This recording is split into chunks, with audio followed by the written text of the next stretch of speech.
सतनाम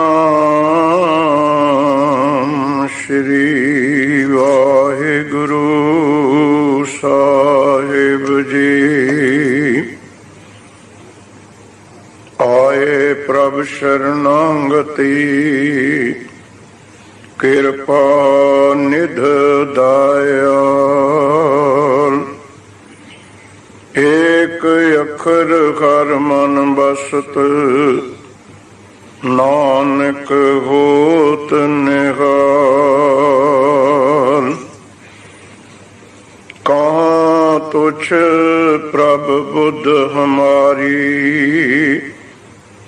वर्णन सकै महिमा जो तुम्हारी। हम ना सकत कर सिफत तुम्हारी आप ले हो तुम कथा सुधारी। मूक उचरै शास्त्र खट पिंग गिरन चढ़ जाए। अंध लखै बदरो सुनै जो काल कृपा करा। तुद आगे अरदास हमारी जियो पिंड सब तेरा। कहो नानक सब तेरी वड्याई कोई ना न जाने मेरा। कहो नानक सब तेरी वड्याई कोई ना न जाने मेरा। वाहिगुरु जी का खालसा वाहिगुरु जी की फतेह। परम सत्कारयोग गुरु जी की साजी नवाजी गुरु स्वरूप साध संगत। धन धन श्री गुरु ग्रंथ साहब महाराज जी की अपार कृपा दृष्टि अपार रहमत दा सदका संध्या दे दीवाना दी हाजरी भर के सत संगत दा लाहा प्राप्त करन दा समा मिलिया है।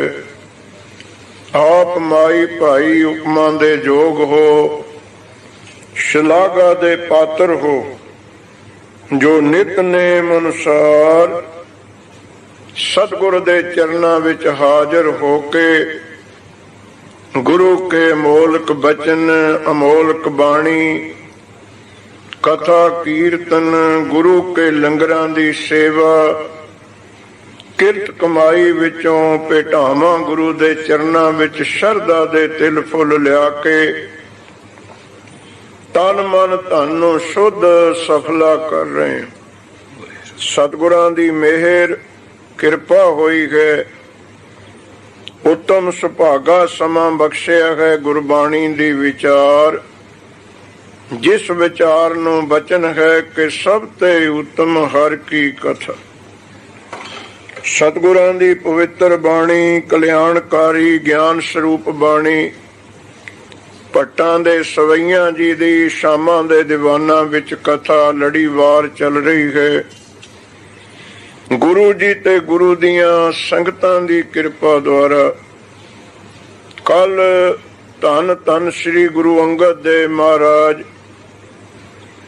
बाबा लहणा जी ने अथाह शरधा प्रेम दे नाल मर्दां वाली घाल घाल के श्री गुरु नानक देव जी दे दरों घरों सब तो ऊंचा दर्जा गुरगद्दी गुरु दे तखत ते विराजमान होए होए जो गुरु नानक पातशाह ने मार्ग चलाया जो सतगुरु नानक देव जी ने मर्यादा चलाई।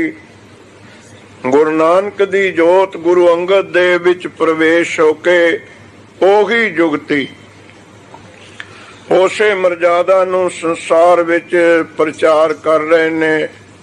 ਗੁਰਮਤਿ ਗਾਡੀ ਰਾਹ ਤੇ ਸੰਗਤਾਂ ਨੂੰ ਤੋਰ ਰਹੇ ਹਨ। ਐਸੇ ਗੁਰੂ ਅੰਗਦ ਦੇਵ ਮਹਾਰਾਜ, ਜਿਨ੍ਹਾਂ ਦੇ ਪਿਛਲੇ ਸਵਈਏ ਵਿੱਚ ਕੱਲ ਆਪ ਜੀ ਨੇ ਸਰਵਣ ਕੀਤਾ ਸੀ। ਮਹਾਨ ਵਿਦਵਾਨ, ਵੇਦਾਂ ਦੇ ਅਵਤਾਰ ਭੱਟ ਜੀ, ਜਿਨ੍ਹਾਂ ਦਾ ਨਾਮ ਟਲ ਹੈ, ਉਹ ਪਿਛਲੀ ਤੁਕ ਵਿੱਚ ਸਾਨੂੰ ਬਚਨ ਕਰ ਗਏ ਨੇ। ਸੋ ਕਹੋ ਟਲ ਗੁਰ ਸੇਵੀਏ, ਅਹਨਿਸ ਸਹਿਜ ਸੁਭਾਏ। ਦਰਸ਼ਨ ਪਰਸੈ ਗੁਰੂ ਕੇ, ਜਨਮ ਮਰਨ ਦੁਖ ਜਾਏ। ਧੰਨ ਧੰਨ ਸਤਿਗੁਰ ਅੰਗਦ ਦੇਵ ਪਾਤਸ਼ਾਹ ਜੀ ਦੇ ਦਰਸ਼ਨ ਕਰਨ ਤੋਂ, ਉਹਨਾਂ ਦੀ ਬਾਣੀ ਬਚਨ ਪਰਸਣ ਤੋਂ ਅਮੇ ਦ੍ਰਿਸ਼ਟ ਸੁਭ ਕਰੈ ਖਰੈ ਅਗ ਪਾਪ ਸਕਲ ਮਲ। ਉਹਨਾਂ ਦੇ ਦਰਸ਼ਨ ਕੈਸੇ ਹਨ? ਦਰਸ਼ਨ ਬਾਬਤ ਇੱਕ ਨੁਕਤਾ ਹੈ ਥੋੜਾ ਜਿਹਾ, ਭੁਲੇਖਾ ਨਾ ਕਰਿਓ ਕਿ ਤੁਸੀਂ ਸਤਿਗੁਰ ਦੇ ਦਰਸ਼ਨ ਕਰਨ ਆਉਂਦੇ ਹੋ। ਇਹ ਨੁਕਤਾ ਸਮਝਿਓ ਗੁਰਮਤਿ ਦਾ। ਕਦੇ ਤੁਸੀਂ ਇਹ ਕਿਹਾ ਕਿ ਮੈਂ ਕਿਸੇ ਦੇ ਦਰਸ਼ਨ ਕਰ ਰਿਹਾ, ਉਹ ਮੈਨੂੰ ਦੇਖ ਨਹੀਂ ਰਿਹਾ, ਅੱਜ ਕਿ ਆਖੋ ਸਤਨਾਮ, ਇਹ ਤਾਂ ਹੋਵੇਗਾ ਨਹੀਂ। ਜਿਹਦੇ ਤੁਸੀਂ ਦਰਸ਼ਨ ਕਰੋਗੇ ਤੁਹਾਨੂੰ ਵੀ ਤਾਂ ਦੇਖ ਰਹੇ। ਇਹ ਤਾਂ ਹੋ ਹੀ ਨਹੀਂ ਸਕਦਾ ਤੁਸੀਂ ਦਰਸ਼ਨ ਕਰੋ ਤੇ ਉਹ ਤੁਹਾਨੂੰ ਦੇਖੇ ਨਾ। ਇਹ ਪ੍ਰੇਮਿਓ, ਗੁਰੂ ਗ੍ਰੰਥ ਸਾਹਿਬ ਦੇ ਕੋਲ ਜਦੋਂ ਦਰਸ਼ਨ ਕਰਨ ਆਉਨੇ ਹੋ, ਸਤਿਗੁਰ ਵੀ ਤੁਹਾਨੂੰ ਦੇਖਦੇ ਨੇ। ਮੇਰੇ ਗੁਰਸਿੱਖ ਆਏ ਨੇ, ਉਹ ਵੀ ਤਾਂ ਜਾਗਤ ਜੋਗ ਦਸੇ ਗੁਰੂ ਬੈਠੇ ਨੇ। ਤੁਸੀਂ ਕਿਸੇ ਨੂੰ ਦੇਖਣ ਜਾਓ ਤੇ ਉਹ ਵੀ ਤਾਂ ਤੁਹਾਨੂੰ ਵੇਖੇਗਾ ਨਾ। ਗੁਰਸਿੱਖ ਪਿਆਰਿਓ, ਜੇ ਜੜ ਹੋਵੇ, ਕੋਈ ਪੱਥਰ ਹੋਵੇ, ਨਹੀਂ ਵੇਖਦਾ ਉਹ। ਜਿਹੜਾ ਚੇਤਨ ਹੈ, ਸਤ ਚਿਤ ਆਨੰਦ ਹੈ, ਜਿਉਂਦਾ ਹੈ, ਉਹ ਤਾਂ ਵੇਖੇਗਾ ਭਾਈ। ਜਦੋਂ ਅਸੀਂ ਸਤਿਗੁਰਾਂ ਦੇ ਦਰਸ਼ਨ ਕਰਨ ਆਉਨੇ ਹੈ ਤੇ ਸਤਿਗੁਰਾਂ ਦੀ ਕਿਰਪਾ ਦ੍ਰਿਸ਼ਟੀ, ਉਹ ਵੀ ਤਾਂ ਸਾਨੂੰ ਵੇਖਣਗੇ ਨਾ। ਉਹ ਜਦੋਂ ਫਿਰ ਵੇਖਦੇ ਨੇ, ਉਹਨਾਂ ਦੀ ਦ੍ਰਿਸ਼ਟੀ ਕੈਸੀ ਹੈ? ਜਨਮ ਮਰਨ ਦੁਖ ਜਾਏ। ਜਿਨ੍ਹਾਂ ਸਵਈਆਂ ਦੀ ਕਥਾ ਗੁਰੂ ਅੰਗਦ ਦੇਵ ਪਾਤਸ਼ਾਹ ਜੀ ਦੀ 10 ਸਵਈਆਂ ਵਿੱਚ ਤੁਸੀਂ ਸੁਣੀ। 5 ਸਵਈ, 4 ਸਵਈਏ ਕੱਲ ਭੱਟ ਜੀ ਨੇ, 5 ਸਵਈਏ ਕੱਲ ਸਹਾਰ ਜੀ ਨੇ, ਤੇ 5 ਸਵਈਏ ਕੱਲ ਜੀ ਨੇ, ਤੇ 1 ਸਵਈਆ ਟਲ ਜੀ ਨੇ। ਕੈਸੀ ਦ੍ਰਿਸ਼ਟੀ? ਜਨਮ ਮਰਨ। ਅਤੀ ਰੋਗੀ ਆਉਂਦੇ ਸੀ ਖੰਡੂਰ ਸਾਹਿਬ, ਜਿਨ੍ਹਾਂ ਨੂੰ ਮੰਜਿਆਂ ਤੇ ਚੱਕ ਕੇ ਲਿਆਇਆ ਜਾਂਦਾ ਸੀ, ਤੇ ਜਦੋਂ ਸਤਿਗੁਰਾਂ ਦੀ ਦ੍ਰਿਸ਼ਟੀ ਪੈਂਦੀ ਸੀ, ਤੁਰ ਕੇ ਘਰ ਨੂੰ ਜਾਂਦੇ ਸੀ। ਐਵੇਂ ਨਹੀਂ ਜਨਮ ਮਰਨ ਦੁੱਖ ਜਾਏ। ਉਹਨਾਂ ਦੀ ਦ੍ਰਿਸ਼ਟੀ, ਉਹਨਾਂ ਦੀ ਕਿਰਪਾ ਹੀ ਐਸੀ ਸੀ, ਕਿਉਂਕਿ ਸਤਿਗੁਰੂ ਨਾਨਕ ਦੇਵ ਦੇ ਦਰੋਂ ਉਸ ਦ੍ਰਿਸ਼ਟੀ ਵਿੱਚ ਅਮੇ ਦ੍ਰਿਸ਼ਟ ਅੰਮ੍ਰਿਤ ਬਣ ਗਈ ਸੀ। ਅੰਮ੍ਰਿਤ ਰੂਪ ਉਹਨਾਂ ਦੇ ਬਚਨ ਬਣ ਗਏ ਸਨ। ਜਿਨ੍ਹਾਂ ਜਿਨ੍ਹਾਂ ਗੁਰਸਿੱਖਾਂ ਨੇ ਦਰਸ਼ਨ ਕੀਤੇ, ਸੋ ਕਹੋ ਟਲ। ਟਲ ਭੱਟ ਜੀ ਕਹਿੰਦੇ ਨੇ, ਭਾਈ ਸ੍ਰੀ ਗੁਰੂ ਅੰਗਦ ਦੇਵ ਮਹਾਰਾਜ ਕੈਸੇ ਸਤਿਗੁਰ ਹਨ। ਸੋ ਕਹੋ ਟਲ ਗੁਰ ਸੇਵੀਏ, ਬਚਨ ਕਰਦੇ ਨੇ, ਉਹਨਾਂ ਨੂੰ ਯਾਦ ਕਰੋ, ਉਹਨਾਂ ਦੀ ਸੇਵਾ ਕਰੋ। ਐ ਨਿਸ ਸਹਿਜ ਸੁਭਾਏ। ਦਿਨ ਰਾਤ ਐ ਕਹੀਏ ਦਿਨ, ਤੇ ਨਿਸ ਕਹੀਏ ਰਾਤ। ਇਹ ਨਿਸ ਜਿੱਥੇ ਪਾਠ ਆਵੇ, ਭਾਵ ਦਿਨ ਰਾਤ 24 ਘੰਟੇ ਸਵਾਸ ਸਵਾਸ ਕੰਮ ਕਰਦੇ, ਵਿਹਾਰ ਕਰਦੇ। ਯਾਦ ਰੱਖੋ ਪ੍ਰਭੂ ਨੂੰ, ਯਾਦ ਰੱਖੋ ਆਪਣੇ ਸਤਿਗੁਰਾਂ ਨੂੰ, ਤੇ ਕੀ ਫਲ ਮਿਲੇਗਾ? ਦਰਸ਼ਨ ਪਰਸੇ ਗੁਰੂ ਕੇ, ਜਨਮ ਮਰਨ ਦੁਖ ਜਾਏ। ਤੇ ਦਰਸ਼ਨ ਭਾਈ ਕਿਵੇਂ ਪਰਸਣੇ ਹਨ? ਉਹ ਵੀ ਗੁਰੂ ਗ੍ਰੰਥ ਸਾਹਿਬ ਤੋਂ ਪੁੱਛ ਲੋ ਕਿ ਗੁਰ ਮੂਰਤ ਗੁਰ ਸ਼ਬਦ ਹੈ। ਦੇਖੋ ਭੁਲੇਖਾ ਕੱਟਿਆ ਕਿਤੇ, ਇਹ ਨਾ ਕਿ ਹੁਣ ਨਾਨਕ ਜੀ ਨੂੰ ਕਿੱਥੇ ਵੇਖੀਏ। ਹੁਣ ਗੁਰੂ ਅੰਗਦ ਦੇਵ ਜੀ ਦੇ ਦਰਸ਼ਨ ਅਸੀਂ ਕਿੱਥੇ ਕਰੀਏ? ਜਿਨ੍ਹਾਂ ਦੇ ਦਰਸ਼ਨਾਂ ਤੋਂ ਜਨਮ ਮਰਨ ਦਾ ਦੁੱਖ ਜਾਣਾ ਹੈ, ਹੁਣ ਕਿੱਥੇ ਲੱਭਣਗੇ? ਵਹਿਮੇ ਕੱਢ ਦਿੱਤਾ ਕਿ ਗੁਰ ਮੂਰਤ ਗੁਰ ਸ਼ਬਦ ਹੈ।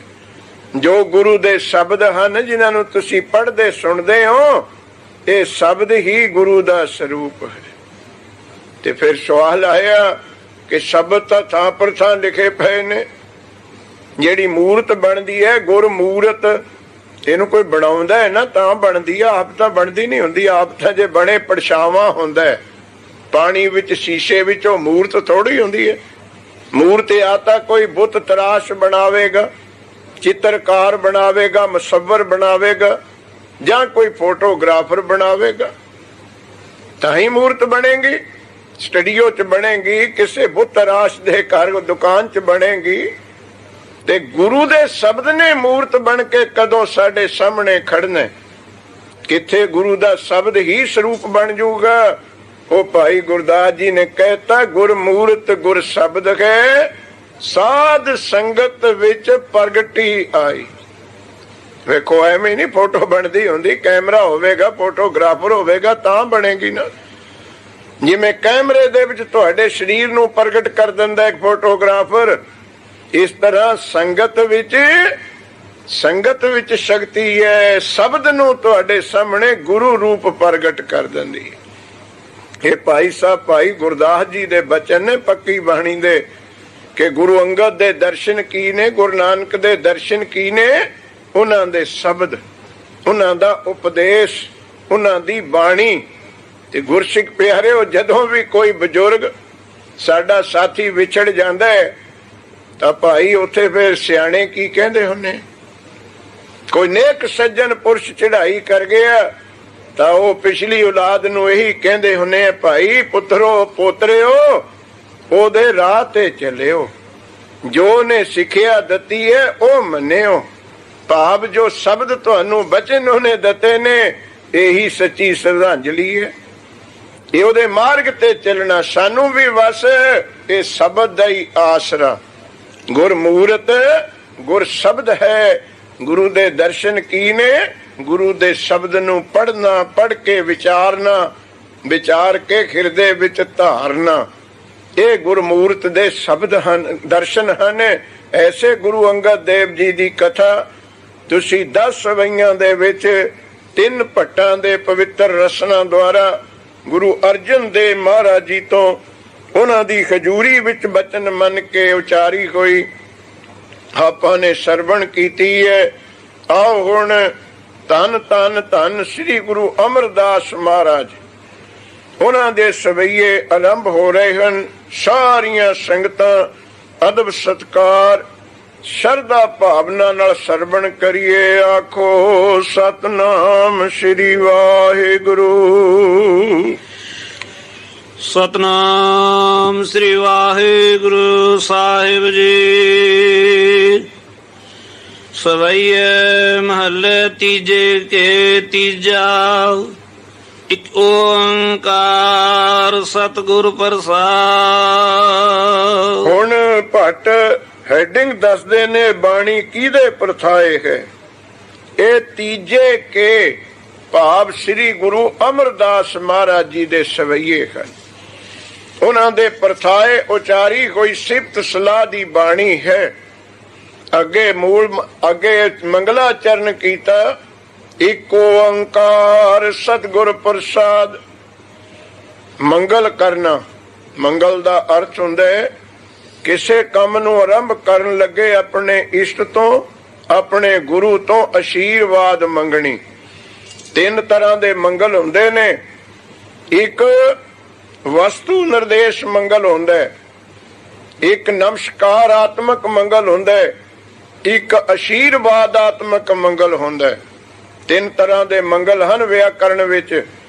ਵਸਤੂ ਨਿਰਦੇਸ਼ ਮੰਗਲ ਉਹ ਹੁੰਦਾ ਹੈ ਜਿਹਦੀ ਤੁਸੀਂ ਗੱਲ ਕਰਦੇ ਹੋ ਉਹਦੇ ਗੁਣ ਦੱਸੇ ਜਾਣ, ਉਹਦੀ ਵਡਿਆਈ। ਵਸਤੂ ਨਿਰਦੇਸ਼, ਉਸ ਵਸਤੂ ਦੇ ਗੁਣ ਦੱਸਣੇ, ਉਹਦੀ ਵਡਿਆਈ ਦੱਸਣੀ ਕੀ ਹੈ ਜਿਹਦੀ ਮੈਂ ਗੱਲ ਕਰਦਾ, ਉਹ ਹੁੰਦਾ ਵਸਤੂ ਨਿਰਦੇਸ਼ ਮੰਗਲ। ਦੂਸਰਾ ਹੁੰਦਾ ਨਮਸਕਾਰਾਤਮਕ ਮੰਗਲ। ਆਪਣੇ ਇਸ਼ਟ ਗੁਰੂ ਨੂੰ ਆਪਣੇ ਕਾਰਜ ਦੀ ਸਫਲਤਾ ਵਾਸਤੇ ਨਮਸਕਾਰ ਕਰਨੀ, ਉਹਦਾ ਸਤਿਕਾਰ ਕਰਨਾ। ਤੀਸਰਾ ਹੁੰਦਾ ਅਸ਼ੀਰਵਾਦਾਤਮਕ ਮੰਗਲ। ਆਪਣੇ ਗੁਰੂ ਤੋਂ, ਆਪਣੇ ਇਸ਼ਟ ਤੋਂ ਕਾਰਜ ਦੀ ਸਫਲਤਾ ਵਾਸਤੇ ਅਸ਼ੀਰਵਾਦ ਲੈਣੀ। ਅਸ਼ੀਰਵਾਦ ਦਾ ਸੰਸਕ੍ਰਿਤ ਦਾ ਸ਼ਬਦ ਹੈ ਭਾਈ ਅਸ਼ੀਰ ਜਮਾਵਾਦ। ਅਸ਼ੀਰ ਦਾ ਸੰਸਕ੍ਰਿਤ ਵਿੱਚ ਅਰਥ ਹੈ ਸ਼ੁਭ, ਆਨੰਦ, ਮੰਗਲਮਈ। ਵਾਦ ਕਹਿੰਦੇ ਬੋਲਣਾ। ਬਾਤ ਦਾ ਸ਼ਬਦ ਵਾਦ ਵਿਵਾਦ ਤੁਸੀਂ ਪੜ੍ਹਦੇ ਹੀ ਹੈ। ਬੋਲਣਾ ਅਸ਼ੀਰ ਦਾ ਅਰਥ ਸੰਸਕ੍ਰਿਤ ਵਿੱਚ ਹੈ ਆਨੰਦਮਈ, ਮੰਗਲ, ਖੁਸ਼ੀਆਂ ਭਰਿਆ, ਜਿਹੜਾ ਮਨ ਨੂੰ ਖੇੜਾ ਲਿਆਵੇ। ਉਹ ਬਚਨ ਗੁਰੂ ਤੋਂ ਸੁਣਨੇ, ਜਿਸ ਬਚਨ ਨੂੰ ਸੁਣ ਕਰਕੇ ਸਾਡਾ ਕਾਰਜ ਖਿੜ ਜਾਵੇ, ਸਫਲ ਹੋ ਜਾਵੇ, ਸਾਡੇ ਮਨ ਨੂੰ ਖੁਸ਼ੀ ਆ। ਇਹ ਤਿੰਨ ਤਰ੍ਹਾਂ ਦੇ ਮੰਗਲ ਵਿਆਕਰਣ ਨੇ ਦੱਸੇ ਨੇ। ਪਹਿਲਾ ਆਪਣੇ ਗੁਰੂ ਦੇ ਗੁਣ ਦੱਸਣੇ, ਨੰਬਰ 2 ਉਸ ਗੁਰੂ ਦਾ ਸਤਿਕਾਰ ਕਰਕੇ ਨਮਸਕਾਰ ਕਰਨੀ, ਤੀਜਾ ਆਪਣੇ ਗੁਰੂ ਤੋਂ ਆਪਣੇ ਕਾਰਜ ਦੀ ਸਿੱਧੀ ਵਾਸਤੇ ਅਸ਼ੀਰਵਾਦ ਮੰਗਣੀ। ਇਹ ਤਿੰਨ ਮੰਗਲ ਹੁੰਦੇ ਨੇ। ਪਰ ਧੰਨ ਗੁਰੂ ਅਰਜਨ ਪਾਤਸ਼ਾਹ ਅੱਗੇ ਕਿਹੜਾ ਵਿਆਕਰਣ ਕੰਮ ਕਰੂਗਾ। ਉਹਨਾਂ ਨੇ ਇੱਕ ਸ਼ਲੋਕ ਲਿਖਿਆ ਗੁਰੂ ਗ੍ਰੰਥ ਸਾਹਿਬ ਵਿੱਚ, ਜਿਹਦੇ ਵਿੱਚ ਤਿੰਨੇ ਮੰਗਲ ਇੱਕੋ ਸ਼ਲੋਕ ਵਿੱਚ ਇਕੱਠੇ ਕਰ ਦਿੱਤੇ। ਹੱਦ ਹੋ ਗਈ ਵਿਆਕਰਣ ਦੀ, ਵਿਦਵਾਨਾਂ ਦੀ। ਸਿਰ ਝੁਕੇ, ਇੱਕੋ ਸ਼ਲੋਕ ਤਿੰਨੇ ਮੰਗਲ। ਨਾਲੇ ਤੁਸੀਂ ਪੜ੍ਹਦੇ ਸੁਣਦੇ ਹੋ ਨਿਤ, ਡੰਡੌਤ ਬੰਦਨ ਅਨਕ ਬਾਰ, ਸਰਬ ਕਲਾ ਸਮਰੱਥ, ਡੋਲਨ ਤੇ ਰਾਖੋ ਪ੍ਰਭੂ, ਨਾਨਕ ਦੇ ਕਰ ਹੱਥ। ਤਿੰਨੇ ਮੰਗਲ। ਤਿੰਨੇ ਮੰਗਲ ਕਿਹੜੇ? ਡੰਡੌਤ, ਬੰਦਨ, ਅਨਕ ਬਾਰ। ਨਮਸਕਾਰ ਆ ਗਈ ਨਾ, ਇਹ ਨਮਸਕਾਰ ਆਦਮਿਕ ਮੰਗਲ ਹੋ ਗਿਆ। ਆਪਣੇ ਗੁਰੂ ਨੂੰ ਮੱਥਾ ਟੇਕਣਾ, ਬੰਦਨਾ ਕਰਨੀ, ਇਹ ਨਮਸਕਾਰਾਤਮਕ ਮੰਗਲ ਹੈ। ਡੰਡੌਤ, ਬੰਦਨ, ਅਨਕ ਬਾਰ ਤੇ ਸਰਬ ਕਲਾ ਸਮਰੱਥ, ਇਹ ਭਾਈ ਵਸਤੂ ਨਿਰਦੇਸ਼ ਮੰਗਲ ਹੈ। ਆਪਣੇ ਗੁਰੂ ਦੇ ਗੁਣ ਦੱਸੇ। ਗੁਣ ਕੀ ਦੱਸੇ ਆਪਣੇ ਗੁਰੂ ਦਾ? ਮੇਰਾ ਗੁਰੂ ਸਾਰੀਆਂ ਕਲਾ ਵਿੱਚ ਸਮਰੱਥ ਹੈ।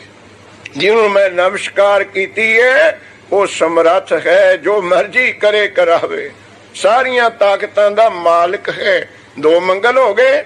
ਤੀਜਾ ਆ ਗਿਆ ਡੋਲਨ ਤੇ ਰਾਖੋ ਪ੍ਰਭੂ, ਨਾਨਕ ਦੇ ਕਰ ਹੱਥ। ਇਹ ਅਸ਼ੀਰਵਾਦ ਮੰਗ ਲਈ ਕਿ ਮੈਂ ਦੁੱਖ ਸੁੱਖ ਆਵੇ ਕਦੇ ਡੋਲਾ ਨਾ। ਆਖੋ ਸਤਨਾਮ। ਤਿੰਨ ਮੰਗਲ ਇਕੱਠੇ ਹੀ ਕਰ ਦਿੱਤੇ। ਹੁਣ ਗੁਰਬਾਣੀ ਵਿੱਚ ਜਿਹੜਾ ਸਰਬ ਸ੍ਰੇਸ਼ਟ ਮੰਗਲ ਹੈ ਉਹ ਇੱਕ ਓੰਕਾਰ ਤੋਂ ਆਰੰਭ ਹੁੰਦਾ ਹੈ। ਇੱਥੇ ਭੱਟ ਹੁਣ ਤੀਸਰੇ ਗੁਰੂ ਜੀ ਦੇ ਸਵਈਏ ਆਰੰਭ ਕਰਨ ਲੱਗੇ। ਮੰਗਲ ਕਰਦੇ ਨੇ ਉਹ ਇੱਕ, ਜੋ ਸਤ ਚਿਤ ਆਨੰਦ, ਜੋ ਸਤਿਅਮ ਸ਼ਿਵਮੰ ਸੁੰਦਰਮ, ਜੋ ਸਤ ਸੁਹਾਣ ਸਦਾ ਮਨ ਚਾਓ। ਵਾਹਿਗੁਰੂ ਹੈ ਇੱਕ। ਓਮ ਕਹੀਏ, ਸਾਰਿਆਂ ਵਿੱਚ ਪ੍ਰਕਾਸ਼ਮਾਨ ਹੈ, ਸਾਰਿਆਂ ਵਿੱਚ ਫੈਲਿਆ ਹੋਇਆ। ਬ੍ਰਹਮ ਦਾ ਅਰਥ ਹੈ ਫੈਲਣਾ, ਨਾ ਕਦੇ ਘਟਣਾ ਹੀ ਨਹੀਂ ਉਹਨੇ। ਗੁਰਸਿੱਖ ਪਿਆਰੇ, ਉਹ ਸਾਰਿਆਂ ਦਾ ਪ੍ਰਕਾਸ਼ਕ ਰੂਪ ਹੈ। ਇੱਕ ਓੰਕਾਰ ਸਤਨਾਮ ਗੁਰ ਪ੍ਰਸਾਦ, ਸੱਚਾ ਨਾਮ ਹੈ, ਉਹਦੀ ਵਡਿਆਈ ਵੱਡੀ ਹੈ। ਗੁਰ ਪ੍ਰਸਾਦ ਕਹੀਏ, ਉਹ ਗੁਰੂ ਦੀ ਕਿਰਪਾ ਦੁਆਰਾ ਮਿਲਦਾ ਹੈ, ਉਹ ਗੁਰੂ ਦੀ ਪ੍ਰਸੰਨਤਾ ਦੁਆਰਾ ਪ੍ਰਾਪਤ ਹੁੰਦਾ ਹੈ। ਸੋਈ ਪੁਰਖ ਸਿਵਰ ਸਾਚਾ, ਜਾ ਕਾ ਇੱਕ ਨਾਮ ਅਚਲ ਸੰਸਾਰੇ। ਇਹ ਸ੍ਰੀ ਗੁਰੂ ਅਮਰਦਾਸ ਮਹਾਰਾਜ ਜੀ ਦੇ ਸਵਈਏ ਇਸ ਤੁਕ ਤੋਂ ਆਰੰਭ ਹੁੰਦੇ ਨੇ। ਸੋਈ ਧੰਨ ਧੰਨ ਸ੍ਰੀ ਗੁਰੂ ਅਮਰਦਾਸ ਮਹਾਰਾਜ ਜੀ ਦੇ ਸਵਈਏ ਸਰਵਣ ਕਰਨ ਤੋਂ ਪਹਿਲਾਂ ਜ਼ਰੂਰੀ ਹੈ ਅਸੀਂ ਉਹਨਾਂ ਬਾਬਤ ਥੋੜਾ ਜਿਹਾ ਗਿਆਨ ਪ੍ਰਾਪਤ ਕਰੀਏ। ਉਹ ਗਿਆਨ ਕੀ? ਧੰਨ ਸ੍ਰੀ ਗੁਰੂ ਅਮਰਦਾਸ ਮਹਾਰਾਜ 1479 ਨੂੰ 14/7/9/79 ਨੂੰ 5 ਮਈ ਨੂੰ ਪਿੰਡ ਬਾਸਰ ਕੇ ਜ਼ਿਲ੍ਹਾ ਅੰਮ੍ਰਿਤਸਰ ਸਾਹਿਬ, ਜ਼ਿਲ੍ਹਾ ਅੰਮ੍ਰਿਤਸਰ ਸਾਹਿਬ ਦੇ ਵਿੱਚ ਬਾਸਰ ਕੇ ਪਿੰਡ ਹੈ। ਉੱਥੇ 5 ਮਈ 1469 ਨੂੰ ਸਾਹਿਬ ਸ੍ਰੀ ਗੁਰੂ ਅਮਰਦਾਸ ਮਹਾਰਾਜ ਬਾਬਾ ਤੇਜ ਭਾਨ ਜੀ ਦੇ ਘਰ ਉਹਨਾਂ ਨੇ ਅਵਤਾਰ ਲਿਆ। ਉਹਨਾਂ ਦੇ ਪਿਤਾ ਦਾ ਨਾਮ ਤੇਜ ਭਾਨ ਜੀ, ਇੱਥੇ ਹੀ ਆ ਜਾਣਾ ਬਾਣੀ ਵਿੱਚ। ਤੇਜੋ ਤਨਾ, ਬਾਬਾ ਤੇਜੋ ਜੀ ਦੇ ਪੁੱਤਰ। ਤੇ ਗੁਰਸਿੱਖ ਪਿਆਰਿਓ, ਸਤਿਗੁਰ ਪਾਤਸ਼ਾਹ ਜੀ 50 ਸਾਲ ਆਪਣੇ ਪਿੰਡ ਵਿੱਚ ਖੇਤੀ ਦਾ ਕੰਮ ਕਰਦੇ ਰਹੇ, 50 ਸਾਲ ਲਗਾਤਾਰ। ਤੇ ਉਹ ਤੋਂ ਬਾਅਦ ਪਿਤਾ ਜੀ ਚੜ੍ਹਾਈ ਕਰ ਗਏ। ਫਿਰ 20 ਸਾਲ ਸ੍ਰੀ ਗੁਰੂ ਅਮਰਦਾਸ ਮਹਾਰਾਜ ਸ੍ਰੀ ਗੰਗਾ ਜੀ ਦੇ ਦਰਸ਼ਨ ਇਸ਼ਨਾਨ ਕਰਨ 20 ਸਾਲ ਜਾਂਦੇ ਰਹੇ ਲਗਾਤਾਰ। ਨਿਯਮ ਬਣਾ ਲਿਆ ਕਿ ਆਏ ਸਾਲ ਯਾਤਰਾ ਤੇ ਜਾਣਾ। 20 ਸਾਲ ਉਹ ਤੇ 50 ਸਾਲ, 70 ਸਾਲ ਦੀ ਉਮਰ ਲੰਘ ਗਈ। ਤੇ ਇਹ ਵੀ ਨੋਟ ਰੱਖਿਓ ਕਿ 10 ਗੁਰੂਆਂ ਵਿੱਚੋਂ ਸਭ ਤੋਂ ਵੱਡੀ ਉਮਰ ਸ੍ਰੀ ਗੁਰੂ ਅਮਰਦਾਸ ਮਹਾਰਾਜ ਜੀ ਦੀ ਤਕਰੀਬਨ 95 ਸਾਲ 95 ਸਾਲ ਦੀ ਉਮਰ ਗੁਰਸਿੱਖ ਪਿਆਰੇ ਸ੍ਰੀ ਗੁਰੂ ਅਮਰਦਾਸ ਮਹਾਰਾਜ ਜੀ ਦੀ ਹੋਈ ਤੇ 70 ਸਾਲ ਦੀ ਉਮਰ ਵਿੱਚ ਜਦੋਂ 20ਵੇਂ ਵਾਰ ਗਏ ਨਾ ਗੰਗਾ ਜੀ ਤੇ ਦਰਸ਼ਨ ਕਰਨ ਤਾਂ ਰਸਤੇ ਵਿੱਚ ਇੱਕ ਮਹਾਪੁਰਖ ਮਿਲਿਆ, ਰੱਬ ਦਾ ਪਿਆਰਾ ਪੰਡਿਤ ਦੁਰਗਾ ਦਾਸ, ਮਹਾਨ ਵਿਦਵਾਨ, ਮਹਾਨ ਤਪਸਵੀ, ਤੇ ਸੇਵਾ ਉਹ ਕਰਦਾ ਸੀ ਜਿਹਨੂੰ ਬਾਣੀ ਵਿੱਚ ਲਿਖਿਆ ਹੈ, ਸੇਵਾ ਕਰਤ ਹੋਏ ਨਹਿ ਕਾਮੀ। ਕਦੇ ਤੁਹਾਨੂੰ ਸਮਾਂ ਮਿਲੇ, ਰੁੜਕੀ ਕੈਂਟ ਹੈ ਹਰਿਦੁਆਰ ਤੋਂ 12 ਕੋ ਉਰੇ, ਕੋਈ 20 ਮੀਲ ਉਰੇ ਰੁੜਕੀ ਕੈਂਟ ਯੂਪੀ ਵਿੱਚ। ਇੱਥੇ ਗਵਰਨਮੈਂਟ ਆਫ ਇੰਡੀਆ ਦਾ ਫੌਜਾਂ ਦਾ ਆਰਟਿਲਰੀ ਦਾ ਬਹੁਤ ਵੱਡਾ ਸੈਂਟਰ ਹੈ, ਤੋਪਖਾਨੇ ਦਾ, ਰੁੜਕੀ ਕੈਂਟ। ਇਸ ਰੁੜਕੀ ਕੈਂਟ ਤੋਂ 4 ਮੀਲ ਦੀ ਦੂਰੀ ਤੇ ਇੱਕ ਨਿੱਕਾ ਜਿਹਾ ਪਿੰਡ ਹੈ ਮੇਵੜ, ਮੇਵੜ 2 ਪਿੰਡ ਦਾ ਉਹਨਾਂ ਦਾ ਨਾਮ ਹੈ, ਮੇਹੋੜ ਤੇ ਮੇਵੜ। ਇਹ ਦੁਰਗਾ ਦਾਸ ਪੰਡਿਤ ਉਸ ਪਿੰਡ ਦਾ ਸੀ। ਉੱਥੇ ਇਹਨੇ ਧਰਮਸ਼ਾਲਾ ਬਣਾਈ ਹੋਈ ਸੀ। ਆਉਂਦੇ ਜਾਂਦੇ ਮੁਸਾਫਰਾਂ ਨੂੰ ਪ੍ਰਸ਼ਾਦਾ ਦੇਣਾ, ਕੱਪੜੇ ਦੇਣੇ, ਰਹਿائش ਦੇਣੀ, ਕਿਉਂਕਿ ਗੰਗਾ ਜੀ ਦੇ ਇਸ਼ਨਾਨ ਜ਼ਿਆਦੇ ਮਾਘ ਵਿੱਚ ਠੰਡ ਵਿੱਚ ਹੁੰਦੇ ਨੇ ਤੇ ਠੰਡ ਵਿੱਚ ਸਫ਼ਰ ਕਰਨਾ ਔਖਾ ਹੀ ਹੁੰਦਾ। ਉਦੋਂ ਨਾ ਮੋਟਰ ਸੀ, ਨਾ ਸੜਕਾਂ ਸੀ, ਨਾ ਕਿਤੇ ਪ੍ਰਸ਼ਾਦਾ ਮਿਲਦਾ ਸੀ। ਇਹ ਨਿਸ਼ਕਾਮ ਸੇਵਾ ਕਰਦਾ ਹੁੰਦਾ ਸੀ। ਇਹਦਾ ਮੇਲ ਹੋਇਆ ਬਾਬਾ ਅਮਰਦਾਸ ਜੀ ਦੇ ਨਾਲ 70 ਸਾਲ ਦੀ ਉਮਰ ਵਿੱਚ। ਤੇ ਜਦੋਂ ਮੇਲ ਹੋਇਆ ਉਹਦਾ ਤਪ ਤੇਜ ਜਲਾਲ ਬਚਨਾਂ ਤੋਂ ਪਤਾ ਲੱਗ ਜਾਂਦਾ ਇਹਦੀ ਕੋਈ ਕਮਾਈ ਹੈ ਕਿ ਨਹੀਂ। ਪੰਜਾਬ ਚੋਂ ਹੀ ਆਏ ਹੋ ਤੁਸੀਂ, ਕਣਕ ਖੜੀ ਦੱਸ ਦਿੰਦੀ ਹੈ ਵੀ ਖੇਤ ਕਮਾਇਆ ਹੋਇਆ ਹੈ। ਅੱਜ ਆਖੋ ਸਤਨਾਮ। ਉਹ ਖੇਤ ਦੇ ਮਾਲਕ ਨੂੰ ਪੁੱਛਣ ਦੀ ਲੋੜ ਨਹੀਂ, ਮੱਕੀ ਦੇ ਟਾਂਡਿਆਂ ਨੇ ਦੱਸ ਦੇਣਾ ਹਾਂ ਖੇਤ ਵਿੱਚ ਕਮਾਈ ਹੋਈ ਵੀ ਹੈ, ਕਿਉਂਕਿ ਸਾਰਾ ਖੇਤ ਭਰਿਆ ਹੋਊਗਾ। ਹੈਗੇ ਆਪਣੇ ਪੁੱਤ ਪੋਤੇ, ਬਜ਼ੁਰਗਾਂ ਦੀ ਤਾਂ ਗੱਲੇ ਛੱਡੋ, ਕਰਦੇ ਨੇ ਖੇਤੀ। ਹੁਣ ਖੇਤੀ ਕਿੱਥੇ ਕਰਨੀ ਆਉਂਦੀ ਹੈ ਕਿਤੇ, ਤਾਂ ਸਭ ਤੋਂ ਔਖੀ ਹੈ ਰਸਾਇਣ। ਮਿੱਟੀ ਵਿੱਚੋਂ ਪੈਦਾ ਕਰਨਾ, ਸਿਉਣੇ ਚੋਂ ਸੁਨਿਹਾਰ ਨੇ ਪੈਸੇ ਕਮਾ ਲਏ, ਚਾਂਦੀ ਚੋਂ ਕਮਾ ਲਏ, ਲੋਹਾਰ ਵੀਰ ਨੇ ਲੋਹੇ ਚੋਂ ਕਰ ਲਏ, ਕਿਸੇ ਨੇ ਮੈਸਾਂ ਵੇਚ ਕੇ ਕਰ ਲੀਆਂ, ਕਿਸੇ ਨੇ ਕੈਨੇਡਾ ਆ ਕੇ, ਕਿਸੇ ਨੇ ਪਾਉਂਡ ਇੱਥੇ ਆ ਕੇ ਕਰ ਲਏ, ਕਿਸੇ ਨੇ ਖਲਬੜੇ ਮੇ ਚੋਂ ਕਮਾ ਲਏ, ਕਿਸੇ ਨੇ ਨੂਣ ਤੇਲ ਵੇਚ ਕੇ, ਕਿਸੇ ਨੇ ਕੱਪੜਾ। ਇੱਕ ਜੱਟ ਹੈ ਜਿਹੜਾ ਮਿੱਟੀ ਚੋਂ ਰੁਪਈਏ ਪੈਦਾ ਕਰਦਾ ਹੈ। ਆਖੋ ਸਤਨਾਮ, ਮਿੱਟੀ ਚੋਂ ਪੈਸੇ ਬਣਾਉਣੇ ਇਹ ਰਸਾਇਣ ਹੈ। ਛੱਡ ਦਿੱਤੇ ਕੰਮਕਾਰ, ਉਹ ਖੇਤ ਦੱਸ ਦਿੰਦਾ ਸੜਕ ਸੜਕ ਤੁਰੇ ਜਾਓ, ਕਣਕ ਬੀਜੀ ਹੋਈ ਹੈ। ਤੇ ਬੀਜ ਕੇ ਜਦੋਂ ਯੂਰੀਆ ਪਾਉਣ ਜਾਓਗੇ ਨਾ, ਜੇ ਤਾਂ ਖੇਤ ਦੀ ਕਮਾਈ ਹੋਈ ਹੈ, ਫਿਰ ਪੈਰ ਧਰਨ ਨੂੰ ਜਗ੍ਹਾ ਨਹੀਂ ਲੱਭਣੀ ਖੇਤ ਵਿੱਚ। ਜਦ ਰੇ ਪਾਈਦਾ ਪੈਰ ਵੀ ਦੇਖ ਕੇ ਰੱਖਣਾ ਪੈਂਦਾ ਵੀ ਕਿੱਥੇ ਰੱਖਾਂ। ਇਹਦਾ ਭਰ ਜਾਂਦਾ ਕਮਾਇਆ ਹੋਇਆ ਖੇਤ। ਪਰ ਜਿਹੜੇ ਮੇਰੇ ਵਰਗੇ ਹੋਣ ਵਾਲੇ ਮੁੰਡੇ ਨੇ ਉਹ ਵੀ ਖੇਤ ਬੀਜਦੇ ਨੇ, ਤੇ ਭਾਵੇਂ ਵਿੱਚ ਨੂੰ ਟਰੈਕਟਰ ਲੰਘਾ ਲੋ, ਬੂਟਾ ਲੱਭਣਾ ਹੀ ਨਹੀਂ। ਆਖੋ ਸਤਨਾਮ, ਕੋਈ 2 ਫੁੱਟ ਤੇ ਖੜਾ, ਕੋਈ 1.5 ਫੁੱਟ ਤੇ ਖੜਾ, ਫਿਰ ਕਹਿੰਦੇ ਝਾੜ ਘਟ ਗਿਆ। ਕਮਾਈ ਤੋਂ ਬਿਨਾਂ ਨਹੀਂ ਗੱਲ ਹੁੰਦੀ। ਸੇਵਾ ਸਿਮਰਨ ਵਿਦਿਆ ਦੀ ਵੀ ਕਮਾਈ ਹੈ ਗੁਰਸਿੱਖ ਪਿਆਰਿਓ। ਉਹ ਸ਼ਬਦਾਂ ਤੋਂ ਖੇਤੀ ਖੇਤ ਤੋਂ ਪਤਾ ਲੱਗ ਜਾਂਦਾ ਕਮਾਈ ਹੋਈ ਹੈ, ਭਲਵਾਨ ਦੇ ਸਰੀਰ ਤੋਂ ਪਤਾ ਲੱਗ ਜਾਂਦਾ ਕਮਾਈ ਹੋਈ ਹੈ। ਇਸ ਤਰ੍ਹਾਂ ਹੀ ਬੋਲਣ ਵਾਲੇ ਦੇ ਬਚਨਾਂ ਤੋਂ ਪਤਾ ਲੱਗ ਜਾਂਦਾ। ਉਹ ਦੁਰਗਾ ਦਾਸ ਪੰਡਿਤ ਉਹਦੀ ਕਮਾਈ ਕੀਤੀ ਹੋਈ ਸੀ। ਅਮਰਦਾਸ ਬਾਬਾ ਜੀ ਨੇ ਜਦੋਂ ਬਚਨ ਸੁਣੇ ਪ੍ਰਭਾਵਿਤ ਹੋ ਗਏ ਤੇ ਗੁਰਸਿੱਖ ਪਿਆਰਿਓ ਆਪਣੀ ਜੇਬ ਵਿੱਚੋਂ ਉਹਨੂੰ ਪੰਡਿਤ ਨੂੰ ਦਕਸ਼ਿਣਾ ਦੇਣ ਲੱਗੇ ਸ਼ਰਧਾ ਦੇ ਨਾਲ। ਤੇ ਉਸ ਪੰਡਿਤ ਨੇ ਕੀ ਵੇਖਿਆ ਕਿ ਸ੍ਰੀ ਗੁਰੂ ਅਮਰਦਾਸ ਮਹਾਰਾਜ ਜੀ ਦੇ ਪੈਰ ਵਿੱਚ ਪਦਮ ਰੇਖਾ, ਇਹ 2 ਦੇ ਹੀ ਹੋਈ ਹੈ। ਨੋਟ ਕਰਿਓ ਜਿਨ੍ਹਾਂ ਦੇ ਅੱਜ ਸਵਈਏ ਸ਼ੁਰੂ ਹੋ ਰਹੇ ਨੇ। ਦੁਆਪਰ ਦੇ ਵਿੱਚ ਪਦਮ ਰੇਖਾ ਹੋਈ ਹੈ ਸ੍ਰੀ ਕ੍ਰਿਸ਼ਨ ਮਹਾਰਾਜ ਜੀ ਦੇ ਪੈਰ ਵਿੱਚ। ਭਾਈ ਗੁਰਦਾਸ ਜੀ ਨੇ ਮੰਨਿਆ ਚਰਨ ਕਮਲ ਵਿੱਚ ਪਦਮ ਹੈ, ਝਿਲਮਿਲ ਝਿਲਕੇ ਵਾਂਗੀ ਤਾਰੇ, ਬੱਧਕ ਆਇਆ ਭਾਲ ਦਾ ਮਿਲ ਗਏ ਜਾਨ ਬਾਣ ਲੈ ਮਾਰੇ। ਐਤਵਾਰ ਨੂੰ ਤੁਹਾਨੂੰ ਬੇਨਤੀ ਕੀਤੀ ਸੀ। ਜਾਂ ਫਿਰ ਕਲਯੁਗ ਵਿੱਚ ਸ੍ਰੀ ਗੁਰੂ ਅਮਰਦਾਸ ਜੀ ਦੇ ਚਰਨਾਂ ਵਿੱਚ ਪਦਮ ਰੇਖੇ ਸੀ। ਪਦਮ ਦਾ ਅਰਥ ਹੈ ਪਦ, ਨਾਮ ਹੈ ਪੈਰ ਦਾ। ਪਦਮ ਪੈਰ ਦੀ ਰੇਖਾ, ਪਦ ਪੈਰ ਨੂੰ ਕਹਿੰਦੇ ਨਾ। ਉਹ ਪੰਡਿਤ ਜੀ ਨੇ ਸੋਚਿਆ ਤਾਂ ਬਹੁਤ ਵੱਡਾ ਕਰਮਾਂ ਵਾਲਾ ਬੰਦਾ ਹੈ, ਇਹ ਥੋੜੇ ਜਿਹੇ ਪੈਸੇ ਕਾਹਨੂੰ ਲੈਣੇ ਇਥੋਂ।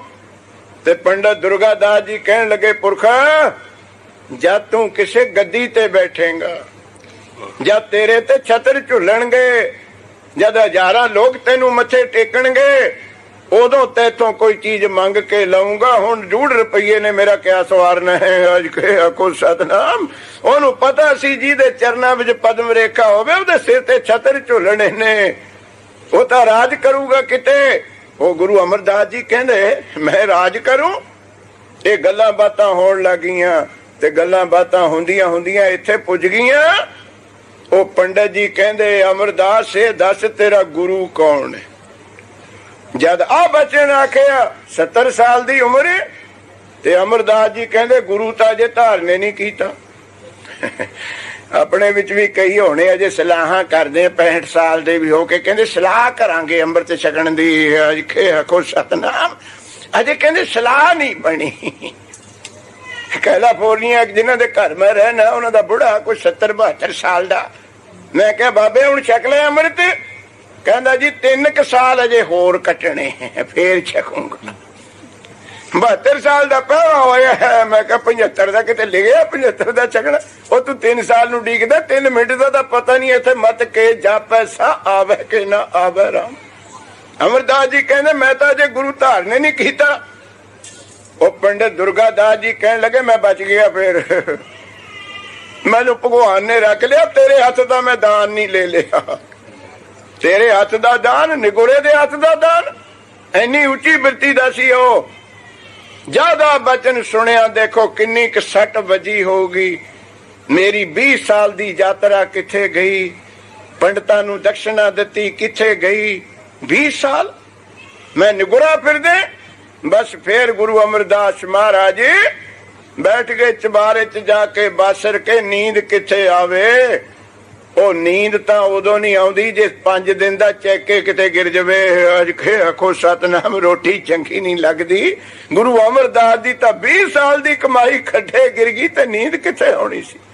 ਸਾਰੀ ਰਾਤ ਕਲਪਣਿਆਂ ਦੀ ਲੰਘ ਗਈ ਤੇ ਭਾਗ ਜਾਗੇ ਜਿਨ੍ਹਾਂ ਦੀ ਅੱਜ ਕਥਾ ਆਰੰਭ ਹੋਣੀ ਹੈ।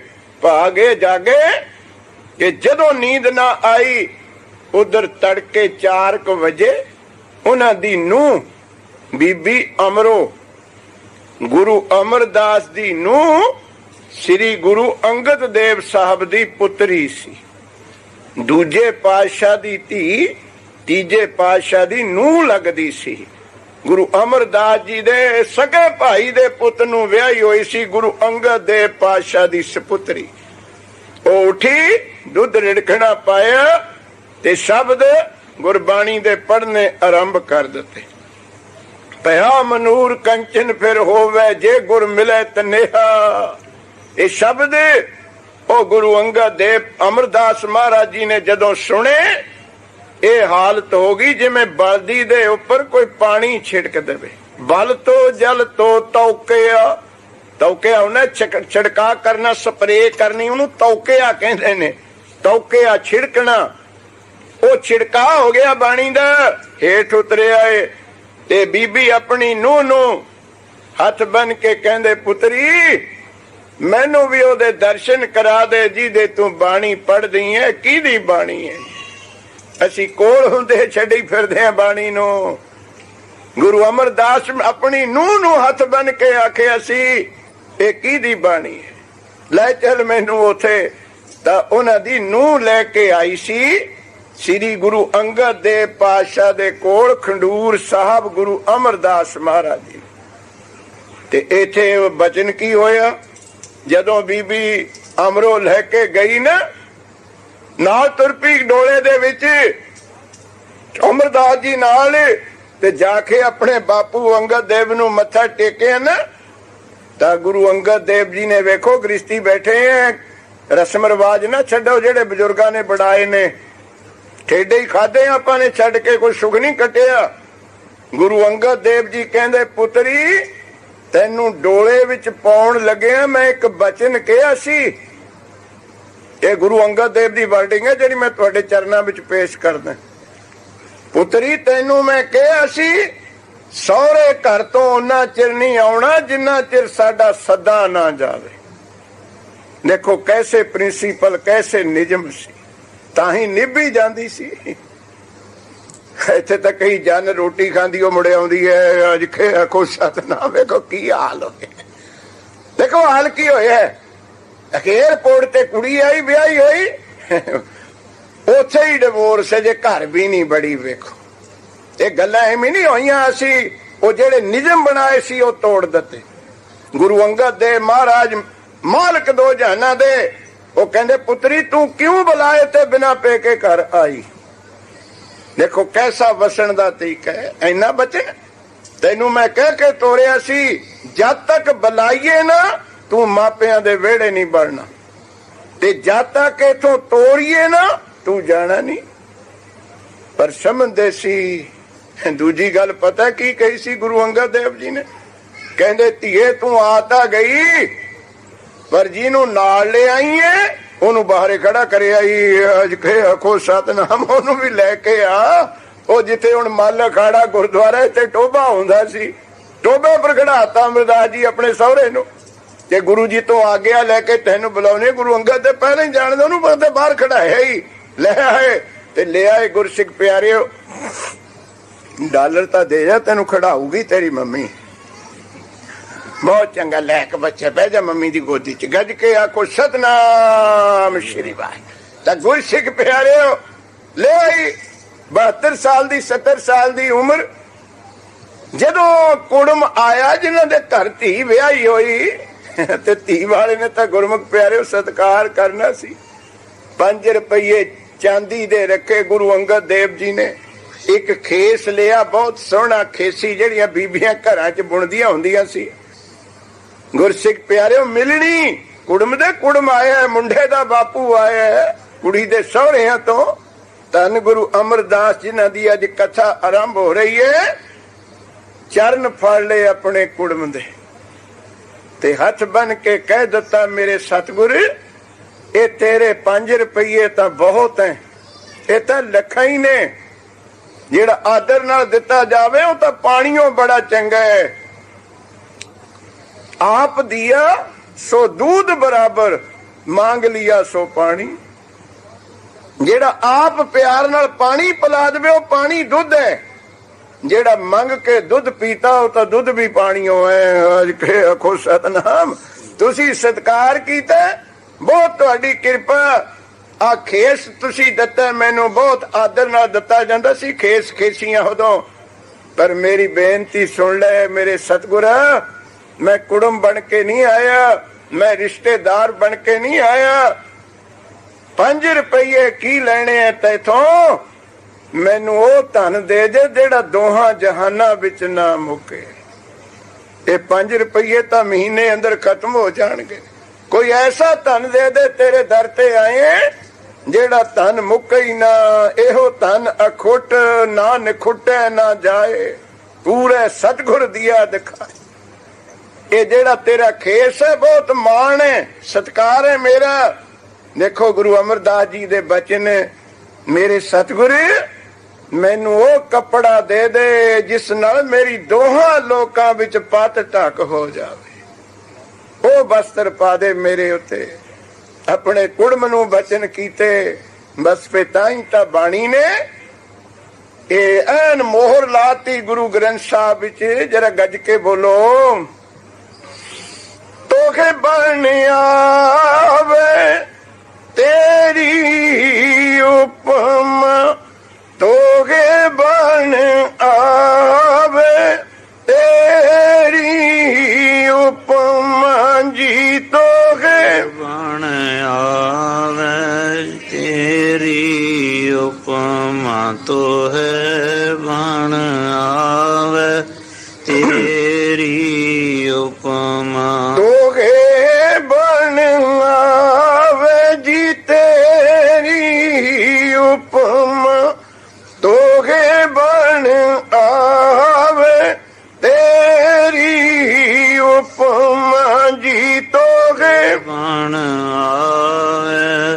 ਤੇਰੀ ਉਪਮਾ ਜੀ, ਤੋਹੇ ਬਣ ਆਵੇ ਤੇਰੀ ਉਪਮਾ। ਭਲੇ ਅਮਰਦਾਸ ਗੁਣ ਤੇਰੇ, ਤੇਰੀ ਉਪਮਾ ਤੋਹੇ ਬਣ ਆਵੇ। ਇਸ ਅਵਸਥਾ ਵਿੱਚ ਆਏ ਫਿਰ ਕੋਈ ਕੁੜਮਚਾਰੀ ਕੋਈ ਰਿਸ਼ਤਾ ਨਹੀਂ ਰੱਖਿਆ। ਆ ਵੇਖ ਲਓ ਆਪਣਾ ਤਾਂ ਕੀ ਹਾਲ ਹੈ। ਜਿਨ੍ਹਾਂ ਦੇ ਘਰ ਵਿਆਹ ਹੋਈਏ ਕੋਈ ਮੁੰਡਾ ਜਾਵੇ ਮਿਲਣ, ਸੋਹਣਾ ਬਿਸਤਰਾ ਨਾ ਵਿਛਿਆ ਹੋਵੇ, ਮੱਛੀ ਮੁੱਛੀ ਦਾ ਤੜਕਾ ਨਾ ਲੱਗਿਆ ਹੋਵੇ, ਬਿਸਕੀ ਦੀ ਬੋਤਲ ਨਾ ਆਈ ਹੋਵੇ, ਤੇ ਘਰ ਦੇ ਇਹੀ ਦੇਖ ਰਹੇ ਨੇ ਮੁੰਡਾ ਚੱਲਿਆ ਕਿੱਥੇ ਗਿਆ, ਅੱਜ ਖਿਆ ਕੋ ਸਰ ਦੱਸਣਾ ਥੋੜੋ ਉਹਨੇ ਆਉਣ ਲੱਗੇ ਨੇ ਵੀ ਮੈਂ ਚੱਲਿਆ। ਆ ਵੇਖੋ ਰਿਸ਼ਤਾ ਗੁਰੂ ਅੰਗਦ ਤੇ ਗੁਰੂ ਅਮਰਦਾਸ ਮਹਾਰਾਜ ਦਾ, ਜਿਨ੍ਹਾਂ ਦਾ ਮੁੰਡਾ ਵਿਆਹ ਬੜਾ ਉੱਚਾ ਮਾਣ ਰੱਖਦੇ ਹੁੰਦੇ ਸੀ ਮੁੰਡਿਆਂ ਵਾਲਿਆਂ ਦਾ, ਧੀ ਵਾਲੇ ਨੀਵੇਂ, ਪਰ ਆ ਕੇ ਕੀ ਕੀਤਾ, ਗਾਗਰ ਚੁੱਕ ਲਈ। ਇੱਥੇ ਤੁਸੀਂ ਸੋਚਿਆ ਕਦੇ ਹੋਰ ਸੇਵਾ ਕਾਤੇ ਨਹੀਂ ਲਈ? ਸਮਝਿਆ ਕਰੋ ਇਹ ਟੈਕਨੀਕਲ ਗੱਲਾਂ ਹੁੰਦੀਆਂ ਬਾਣੀ ਵਿੱਚ, ਹੋਰ ਥੋੜੀ ਸੇਵਾ ਸੀ ਉੱਥੇ। ਪਾਣੀ ਢੋਣ ਦੀ, ਕਿਉਂਕਿ ਪਾਣੀ ਢੋਣ ਦੀ ਸੇਵਾ ਜਿਹੜੀ ਬਹੁਤ ਛੋਟੀ ਮੰਨੀ ਜਾਂਦੀ ਹੈ। ਹੋਰ ਸੇਵਾ ਬਹੁਤ ਵੱਡੀਆਂ ਨੇ, ਰੋਟੀਆਂ ਪਕਾਉਣੀਆਂ, ਭਾਂਡੇ ਮਾਂਜਣੇ, ਵੀ ਪਾਣੀ ਲਿਆਉਂਦਾ, ਬਸ ਪਾਣੀਓ ਲਿਆਉਣਾ, ਹੋਰ ਕੁਝ ਕਰਨਾ ਹੀ ਨਹੀਂ, ਤਾਂ ਕਿ ਮੈਨੂੰ ਸੇਵਾਦਾਰ ਵੀ ਕੋਈ ਵੱਡਾ ਨਾ ਕਵੇ, ਵਾ ਪਾਣੀ ਢੋਣ ਵਾਲਾ ਹੀ ਕਹਿਣ ਮੈਨੂੰ। ਦੇਖ ਲੋ ਫਿਰ ਕਿੱਥੇ ਬਿਆਸਾ ਤੋਂ ਜਾ ਕੇ ਗਾਗਰ, ਉਹ ਸ੍ਰੀ ਗੁਰੂ ਅਮਰਦਾਸ ਮਹਾਰਾਜ। ਅਗਲਾ ਉਹਨਾਂ ਦਾ ਜੀਵਨ 1479 ਨੂੰ 5 ਮਈ ਨੂੰ ਗੁਰੂ ਮਹਾਰਾਜ ਦਾ ਅਵਤਾਰ ਹੋਇਆ, ਤੇ ਸਾਧ ਸੰਗਤ 70 ਸਾਲ ਦੀ ਉਮਰ ਵਿੱਚ ਧੰਨ ਗੁਰੂ ਅੰਗਦ ਦੇਵ ਪਾਤਸ਼ਾਹ ਮਹਾਰਾਜ ਜੀ ਦਾ ਸੰਗ ਹੋਇਆ, ਚਰਨਾਂ ਵਿੱਚ ਆਏ। 12 ਸਾਲ ਮਹਾਰਾਜ ਨੇ ਘਾਲ ਕਮਾਈ ਕਠਿਨ ਕੀਤੀ, ਬਿਖਮ ਗਾਖੜੀ ਕਾਰ ਕੀਤੀ, ਤੇ 84 ਸਾਲ 83 ਸਾਲ ਦੀ ਉਮਰ ਵਿੱਚ ਸਤਿਗੁਰ ਪਾਤਸ਼ਾਹ ਜੀ ਨੂੰ ਗੁਰਗੱਦੀ ਦੀ ਦਾਤ ਪ੍ਰਾਪਤ ਹੋਈ। ਉਹ ਆਵੇਗੀ ਕਥਾ ਅੱਗੇ। ਤੇ 1579-59 ਵਿੱਚ ਬੌਲੀ ਸਾਹਿਬ ਤਿਆਰ ਹੋਈ ਸੀ। ਬੌਲੀ ਤੇ ਖੂਹ ਕੋਈ ਅਲੱਗ ਨਹੀਂ ਮੰਨਣਾ। ਖੂਹ ਉਹ ਹੁੰਦਾ ਜਿੱਥੋਂ ਖਿੱਚ ਕੇ ਪਾਣੀ ਕੱਢਿਆ ਜਾਵੇ, ਭਾਵੇਂ ਉਹ ਪ੍ਰੈਸ਼ਰ ਨਾਲ ਖਿੱਚ ਲੋ, ਭਾਵੇਂ ਬਾਲਟੀਆਂ ਨਾਲ ਖਿੱਚ ਲੋ, ਭਾਵੇਂ ਟਿੰਡਾ ਨਾਲ ਖਿੱਚ ਲੋ, ਖਿੱਚ ਕੇ। ਤੇ ਬੌਲੀ ਉਹ ਖੂਹ ਹੁੰਦਾ ਜਿਸ ਪਾਣੀ ਕੋਲ ਤੁਰ ਕੇ ਜਾ ਸਕੇ। ਉਸ ਖੂਹ ਦਾ ਹੀ ਨਾਮ ਬੌਲੀ ਹੁੰਦਾ। ਬੌਲੀ ਦਾ ਜਿਹੜਾ ਪਾਣੀ ਹੁੰਦਾ ਖੂਹ ਦਾ, ਉੱਥੇ ਪੀਣ ਵਾਲਾ ਪੌੜੀਆਂ ਉਤਰ ਕੇ ਚਲਿਆ ਜਾਂਦਾ, ਤੁਰ ਕੇ ਚਲਿਆ ਜਾਂਦਾ। ਬਾਕੀ ਖੂਹ ਦਾ ਪਾਣੀ ਇੰਨਾ ਹੀ ਫਰਕ ਹੈ ਬਾਬਲੀ ਤੇ ਖੂਹ ਵਿੱਚ। ਬੌਲੀ ਦਾ ਪਾਣੀ ਉੱਥੇ ਅਪਰੋਚ ਹੁੰਦੀ, ਹਰ ਬੰਦਾ ਜਾ ਕੇ, ਨਾ ਲੱਜ ਲਿਆਉਣ ਦੀ, ਨਾ ਬਾਲਟੀ, ਨਾ ਬਹੁਤ ਜੋੜੇ, ਨਾ ਟਿਊਬਵੈਲ ਲਾਇਆ, ਜਾਓ ਤੇ ਬਾਲਟੀ ਭਰ ਕੇ ਪੀ ਲਓ। ਉਹ ਬਾਬਲੀ ਜਦ ਪੂਰੀ ਹੋ ਗਈ ਨਾ, ਤੁਹਾਨੂੰ ਪਤਾ ਡੂੰਘੀ ਬਹੁਤ ਹੈ, ਹੁਣ ਵੀ ਦਰਸ਼ਨ ਕਰਦੇ ਹੋ ਤੁਸੀਂ, ਬਹੁਤ ਡੂੰਘਾਈ ਹੈ ਬੌਲੀ ਸਾਹਿਬ ਦੀ। ਉਹ ਪੜਦੇ ਚਲੇ ਗਏ, ਉੱਥੇ ਵੇਖਿਆ ਤੁਸੀਂ ਬੜਾ ਕੈੜਾ ਕੜ ਹੈ ਦਰਿਆ ਦੇ ਕੰਢੇ। ਪੜਦੇ ਚਲੇ ਗਏ, ਹੇਠ ਪਥਰੀਲੀ ਆ ਗਈ, ਜਿਵੇਂ ਆਪਾਂ ਨਲਕਾ ਲਾਉਨੇ, ਕਦੇ ਪਾਂਡੂ ਆ ਜਾਂਦਾ, ਕਦੇ ਰੇਤਾ ਆ ਜਾਂਦਾ, ਕਦੇ ਬਜਰੀ ਆ ਜਾਂਦੀ ਹੈ। ਉਹ ਹੇਠਲੇ ਕੜ ਵਿੱਚ ਪੱਥਰ ਹੈ ਬੌਲੀ ਸਾਹਿਬ ਦੇ, ਤੇ ਪਾਣੀ ਨਾ ਨਿਕਲੇ। ਪਾਣੀ ਆਵੇ ਨਾ, ਤੇ ਸਕੀਮ ਕੀ ਦੱਸੀ ਕਿ ਕੋਈ ਸਿੱਖ ਜਾਵੇ ਥੋੜਾ ਤੇ ਛੇਣੀ ਲੈ ਕੇ, ਉਹ ਪੱਥਰ ਨੂੰ ਭੰਨੇ ਤਾਂ ਪਾਣੀ ਆਵੇਗਾ। ਹੁਣ ਕਿਹੜਾ ਜਾਵੇ ਉੱਥੇ? ਪਤਾ ਸੀ ਵੀ ਜਦ ਪੱਥਰ ਬੌਲੀ ਦਾ ਭੰਨਣਾ ਉਦੋਂ ਹੀ 1 ਲੱਖ ਖੂਹ ਨੇ ਭਰ ਜਾਣਾ, ਤੇ ਵਿੱਚ ਡੁੱਬਣਾ ਪੈਣਾ, ਵਿੱਚ ਮਰਨਾ ਪੈਣਾ। ਪਰ ਉੱਥੇ ਇੱਕ ਗੁਰੂ ਦਾ ਸਿੱਖ ਮਰ ਜੀਵੜੇ, ਐਨ ਵਿਰਲੇ ਨਾਹੀ ਘਣੇ। ਉਹ ਕੌਣ?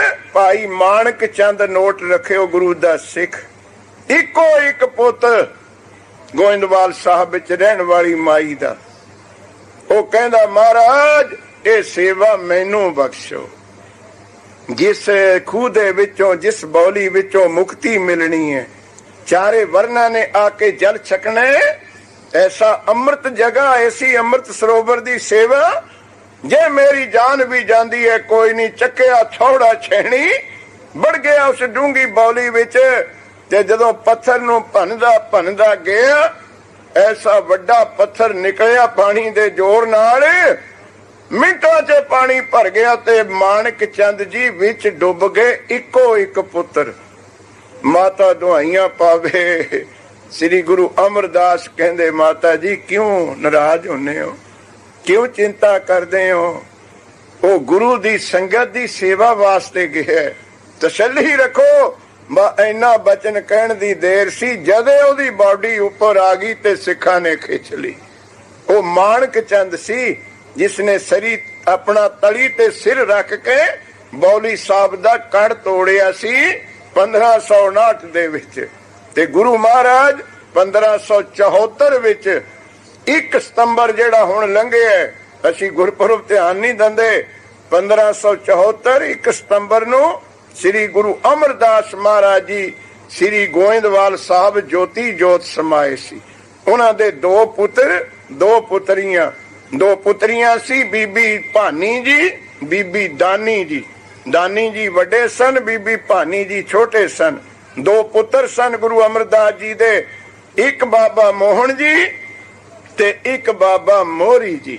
ਇਹ ਪਰਿਵਾਰ ਦੁਨਿਆਵੀ ਪਰਿਵਾਰ ਸੀ ਹੀ, ਪਰ ਗੁਰੂ ਅਮਰਦਾਸ ਦਾ ਪਰਿਵਾਰ ਤਾਂ ਸਾਰਾ ਸੰਸਾਰ, ਉਹ ਸਭ ਦੇ ਸਾਂਝੇ। ਆਓ ਉਹਨਾਂ ਦੇ ਪਰਥਾਏ ਜੋ ਭੱਟਾਂ ਨੇ ਬਾਣੀ ਸਾਨੂੰ ਬਖਸ਼ਿਸ਼ ਕੀਤੀ ਹੈ, ਸ਼ਰਧਾ ਨਾਲ ਪੰਜਾਬ ਰੇਡੀਓ ਤੋਂ ਜੋ ਕਥਾ ਚੱਲ ਰਹੀ ਹੈ, ਇਹ ਕਥਾ ਦੀ ਸੇਵਾ ਗੁਰੂ ਮਹਾਰਾਜ ਨੇ ਕਿਰਪਾ ਕਰਕੇ ਅਪਾਰ ਬਖਸ਼ਿਸ਼ ਗੁਰੂ ਗ੍ਰੰਥ ਸਾਹਿਬ ਦੀ ਹੋਈ ਹੈ। ਸਰਦਾਰ ਅਜੀਤ ਸਿੰਘ ਜੀ ਮਾਣਕ ਤੇ ਸਮੂਹ ਪਰਿਵਾਰ ਵੱਲੋਂ ਸੇਵਾ ਹੋ ਰਹੀ ਹੈ।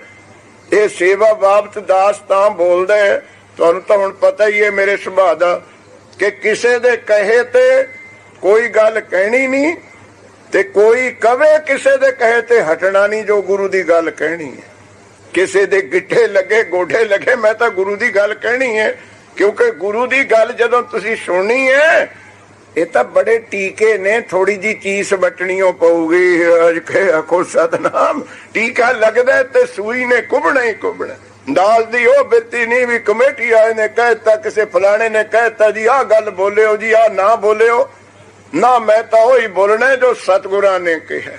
ਗੁਰਸਿੱਖੀ ਤੇ ਗੁਰਮਤ ਦੀ ਗੱਲ ਕਿਸੇ ਨੂੰ ਕੌੜੀ ਲੱਗੇ ਮਿੱਠੀ ਲੱਗੇ, ਅਸੀਂ ਆਪਣਾ ਜੋ ਫਰਜ਼ ਹੈ, ਡਿਊਟੀ ਹੈ ਪ੍ਰਚਾਰਕ ਦੀ, ਇਹ ਵਿੱਚ ਨੂੰ ਮੈਂ ਕਿਉਂ ਬੋਲਦਾ, ਤੁਸੀਂ ਮਹਿਸੂਸ ਕਰੋਗੇ ਕਿ ਕਥਾ ਦੇ ਵਿੱਚ ਨੂੰ ਮਹਾਰਾਜ ਕਹਿੰਦੇ ਕੋਟ ਵਾਰ ਗੰਗ ਜਾਏ ਇਤੇ ਹੀ ਕਿਦਾਰ ਨਹਾਏ। ਭਾਈ ਗੁਰਦਾਸ ਜੀ ਦੀ ਬਾਣੀ ਹੈ। ਕਰੋੜ ਵਾਰ ਕੋਈ ਗੰਗਾ ਤੇ ਜਾਵੇ, ਕਰੋੜ ਵਾਰ ਕੋਈ ਕੇਦਾਰਨਾਥ ਜੀ ਦੇ ਇਸ਼ਨਾਨ ਕਰੇ, ਦੇਖੋ ਕਿੰਨਾ ਫਲ ਹੈ ਤੀਰਥਾਂ ਦਾ। ਕਰੋੜਾਂ ਜਗ ਕਰੇ, ਕਰੋੜਾਂ ਗਊਆਂ ਦਾਨ ਕਰੇ, ਇੰਨਾ ਫਲ ਜੇ ਲੈਣਾ, ਕਿਸੇ ਗੁਰਸਿੱਖ ਨੂੰ ਇੱਕ ਸ਼ਬਦ ਸੁਣਾ ਦੋ, ਅਜ ਕੇ ਆਖੋ ਸਤਿਨਾਮ। ਇਹ ਭਾਈ ਗੁਰਦਾਸ ਜੀ ਦੀ ਬਾਣੀ ਹੈ। ਐਸੋ ਮਹਾਪੁੰਨ, ਬੜੇ ਬੜੇ ਜੱਗਾਂ ਦਾ, ਬੜੇ ਬੜੇ ਤੀਰਥਾਂ ਦੇ ਇਸ਼ਨਾਨਾਂ ਦਾ, ਕਿਸੇ ਰੱਬ ਦੇ ਪਿਆਰੇ ਤੋਂ ਜਦੋਂ ਸ਼ਬਦ ਸੁਣਦੇ ਹੋ, ਕੋਟ ਪੁੰਨ ਸੁਣ ਹਰ ਕੀ ਬਾਣੀ। ਕਰੋੜਾਂ ਜੱਗਾਂ ਦਾ ਫਲ, ਕਰੋੜਾਂ ਗਊਆਂ ਦਾ ਫਲ, ਜੇ ਤੁਸੀਂ ਕਿਸੇ ਨੂੰ ਗੁਰੂ ਦਾ ਸ਼ਬਦ ਸੁਣਾ ਦੋ। ਤੇ ਆ ਜਿਹੜਾ ਰੇਡੀਓ ਦਾ ਪ੍ਰੋਗਰਾਮ ਹੈ, ਜਿਹੜੇ ਆ ਨਹੀਂ ਸਕਦੇ, ਕਿੱਥੇ ਤੱਕ ਆਵਾਜ਼ ਜਾਂਦੀ ਹੈ, ਹਜ਼ਾਰਾਂ ਬੰਦਿਆਂ ਦੇ ਕੰਨ ਵਿੱਚ ਗੁਰੂ ਦਾ ਸ਼ਬਦ ਪੈ ਜਾਣਾ, ਬਹੁਤ ਮਹਾਨ ਸੇਵਾ ਹੈ, ਬੜੀ ਉੱਚੀ ਸੇਵਾ ਹੈ। ਸੋ ਇਸ ਪਰਿਵਾਰ ਨੂੰ ਮਹਾਰਾਜ ਨੇ ਬਖਸ਼ਿਸ਼ ਕੀਤੀ ਹੈ, ਮਹਾਰਾਜ ਸੇਵਾ ਸਫਲੀ ਕਰਨ। ਆਓ ਹੁਣ ਧਿਆਨ ਨਾਲ ਜੁੜੋ। ਭੱਲੇ ਅਮਰਦਾਸ ਗੁਣ ਤੇਰੇ, ਤੇਰੀ ਉਪਮਾ ਤੋਗੇ ਬਣ ਆਵੇ। ਜੋ ਭੱਟ ਸਾਨੂੰ ਬਖਸ਼ ਰਹੇ ਨੇ ਬਾਣੀ ਗੁਰੂ ਦੀ, ਉਹ ਸਰਵਣ ਕਰੀਏ। ਆਖੋ ਸਤਨਾਮ ਸ੍ਰੀ ਵਾਹਿਗੁਰੂ। ਸੋਈ ਪੁਰਖ ਸਿਵਰ ਸਾਚਾ, ਜਾ ਕਾ ਇੱਕ ਨਾਮ ਅਚਲ ਸੰਸਾਰੇ। ਇੱਥੇ ਪਾਠ ਆਇਆ ਸਿਵਰ, ਆਮ ਪਾਠ ਆਉਂਦਾ ਸਿਮਰ, ਤੁਹਾਨੂੰ ਪਤਾ ਹੀ ਹੈ ਮੰਮੇ ਨਾਲ ਆਉਂਦਾ ਨਾ, ਪਰ ਇੱਥੇ ਧਿਆਨ ਨਾਲ ਪੜਿਓ, ਇੱਥੇ ਮੰਮੇ ਦੀ ਜਗ੍ਹਾ ਭੱਟਾਂ ਨੇ ਵਾਵਾ ਵਰਤਿਆ ਸਿਵਰ।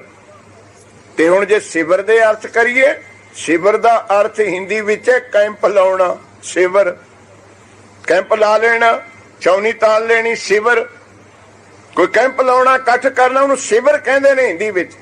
ਪਰ ਇੱਥੇ ਸਿਵਰ ਦੇ ਅਰਥ ਇਕੱਠ ਨਹੀਂ ਕਰਨਾ, ਕੈਂਪ ਨਹੀਂ ਕਰਨਾ। ਇਹ ਗੁਰੂ ਨਾਨਕ ਤੋਂ ਵੀ ਕਦੇ ਸੁਣਿਆ ਤੁਸੀਂ ਸਿਵਰ ਸ਼ਬਦ? ਵੇਖੋ ਕਿੰਨਾ ਭੁਲੇਖਾ ਸਿੱਖੋ ਬਾਣੀ ਤੋਂ ਸਾਨੂੰ। ਉਹ ਤੁਹਾਨੂੰ ਭਾਈ ਅਮਰੀਕ ਸਿੰਘ ਜੀ, ਭਾਈ ਰਾਮ ਸਿੰਘ ਜੀ ਨਿੱਤਾ ਸਿਮਰ ਸ਼ਬਦ ਸੁਣਾਉਣੇ ਹੈ, ਪਰ ਧਿਆਨ ਨਹੀਂ ਹੁੰਦਾ। ਸੋਹਿਲਾ ਰਾਗ ਗੌੜੀ ਦੀਪ ਕੀ ਮਹੱਲਾ ਪਹਿਲਾ, जय कर कीर्त आखिए करते का होए विचारो तित घर गावो सोहेला सिवर हो सिरजनहारो। हो नित सुनते हो, ध्यान दिया करो बाणी वाले, उथे भी सिमरो पाठ नहीं, सिमर हो सिरजनहारो। सिमरो भी नहीं है, सिमर हो सिरजनहारो। ये बोली है जिवें तुसी रामकली दी वार सुनते हो ना अमृत वेले, उन्हां विच डूम बोली है। डूम श्रेणी दी अपनी अपनी बोली होंदी है ना, अपनी अपनी श्रेणी दी भाषा दे जुदे जुदे शब्द ने तुहाडे विचे रहने, वो कदे नहीं बदल सकदे। जिन्ना मर्जी कही जाओ ਉਹੀ बोलणगे। ਉਹ ਜਿਹੜੀ ਰਾਮਕਲੀ ਦੀ ਵਾਰ ਤੁਸੀਂ ਅੰਮ੍ਰਿਤ ਵੇਲੇ ਸੁਣਦੇ ਹੋ, ਉਹ ਡੂਮ ਭਾਸ਼ਾ ਹੈ।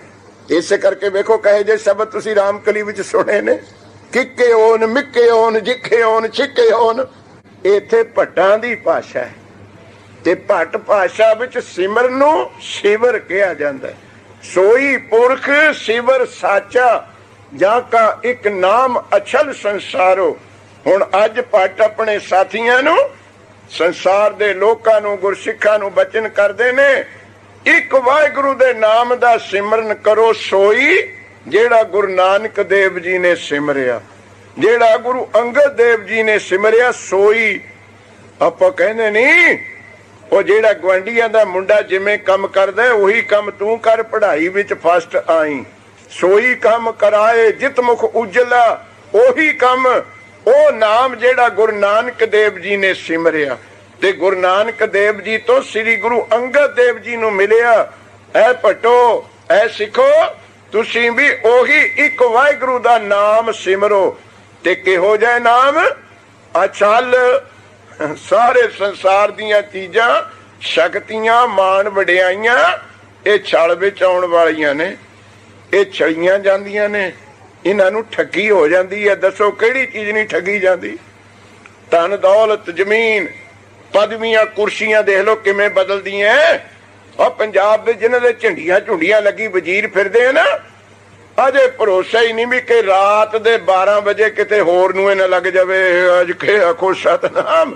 ਇਹ ਸਭ ਪਦਵੀਆਂ ਛਲ ਹੋਣੀਆਂ। ਇੱਕ ਹੋਰ ਛਲ ਹੋ ਰਿਹਾ ਹੈ, ਉਹਨੂੰ ਜਰਾ ਦਿਮਾਗ ਨੂੰ ਜਰਾ ਸਾਫ਼ ਕਰਕੇ ਸੁਣਿਓ, ਆਪਣੇ ਨਾਲ ਛਲ ਹੋ ਰਿਹਾ ਹੈ। तेरी जवानी नो बुढ़ेपा छल रहा है, अज के आखो सत। देखो हो रहा छल, ठगया जा रहे हैं 24 घंटे, तेन पता ही नहीं। मेरे मौला ये दुनिया फानी देखी, जो आके ना जाए वो बुढ़ापा देखा, जो जाके ना आए वो जवानी देखी। छल हो रहा है। एक बुढ़ेपा आना जिन्हें आके जाना ही नहीं, सानू लेके जाऊ। एक जवानी आई जिन्हें मुड़ के आना ही नहीं। आज के आखो सतनाम। छाल हो रहा, आपां नूं पता ही नहीं। छड़िया जा रहे हैं दिन पर दिन, सब चीजां छल दे विच। बड़े बड़े ऋषि अवतार कहण वाले, बड़े बड़े विद्वान, देखो किवें छल हो रहे ने, पढ़े लिखे छल हो रहे ने। पंजाब विच तुरे फिरदे, इंडिया विच कहंदे तुहाडी माया चौगणी बनाउने असीं। बीबियां ने कांटे भी बेचते, मुंदियां भी दे आईयां, फलावर चौगने बन गए, सब कुछ करता धन दौलत। ठेका लेके जिट्टा ने देता उठे फलावर जाके नवे शहर, कहते चौगने बन गए। देखो किमें छल होए। आप दे के आए, ठगे नहीं, आप दे के आए। ते मुड़ के कंपनियां लभियां ही नहीं। फिर सरकार कोल करन दावे, कहते चौगने बनाउण वाले लभदे नहीं है। हुण वो सच बोल देते थोड़े थोड़ो बनाने ते अपने बना के चले गए। अज के आखो सतनाम। वो बिल्कुल करैक्ट थे, बिल्कुल ठीक थे। वो दुगने बनाने सुने बना ले गए। ये नहीं सी कहा तुहाडे बनावांगे, नहीं नहीं बनाउण कहा सी बना ले। ये सब चीजां छड़ियां जा रही ने दुनिया विच। एक वाहिगुरू दा नाम है अछल, जेड़ा कदे छड़िया नहीं गया, ना हुण छड़िया जा रहा, ना रहिंदी दुनिया तक छड़िया जावेगा। कोई ठगी नहीं हो सकती। ते पढ़ते हो जपजी साहब विच, याद रखिया करो, ना ओए मरे न ठागे जाहे, जिनके राम वसे मन माहे। बाकी सब नाल ठगियां। कई भरा भरा नाले ला जाने हैं पता, कई बापू दा ही बटुआ खिसका लेने हैं, कई गुरु के गोलक दा ही जिंदा तोड़ लेने हैं। ते एक ठगी चलती है। ਕਾਰਾਂ ਹੀ ਉਡਾ ਲੈ ਗਏ, ਟਰੱਕੇ ਚੱਕ ਲੈ ਗਏ, ਪਰ ਇੱਕ ਵਾਹਿਗੁਰੂ ਦਾ ਨਾਮ ਹੈ, ਉਹ ਨਹੀਂ ਠਗਿਆ ਜਾਣਾ। ਬਾਕੀ ਕਰਮ ਧਰਮ ਤੁਹਾਡੇ ਸਾਰੇ ਜਿਹੜੇ ਨਾਮ ਤੋਂ ਬਿਨਾਂ ਨੇ, ਬਹੁਤ ਪਿਆਰ ਨਾਲ ਯਾਦ ਰੱਖਿਓ ਬੇਨਤੀ, ਇਹ ਸਾਰੇ ਛਲਣ ਵਿੱਚ ਨੇ, ਇਹ ਸਾਰੇ ਠਗੇ ਜਾ ਰਹੇ ਨੇ। ਤੁਹਾਡੇ ਕਰਮ ਧਰਮ ਨੂੰ ਕੌਣ ਠਗਦਾ? ਨੰਬਰ 1 ਤੁਹਾਡਾ ਹੋਵੇ। ਤੀਰਥ ਬਰ ਤਰ ਦਾਨ ਕਰ ਮਨ ਮੈਂ ਧਰੇ ਗੁਮਾਨ, ਨਾਨਕ ਨੇ ਫਲ ਜਾਤ ਹੈ ਜਿਉ ਕੁੰਚੇ ਇਸ਼ਨਾਨ।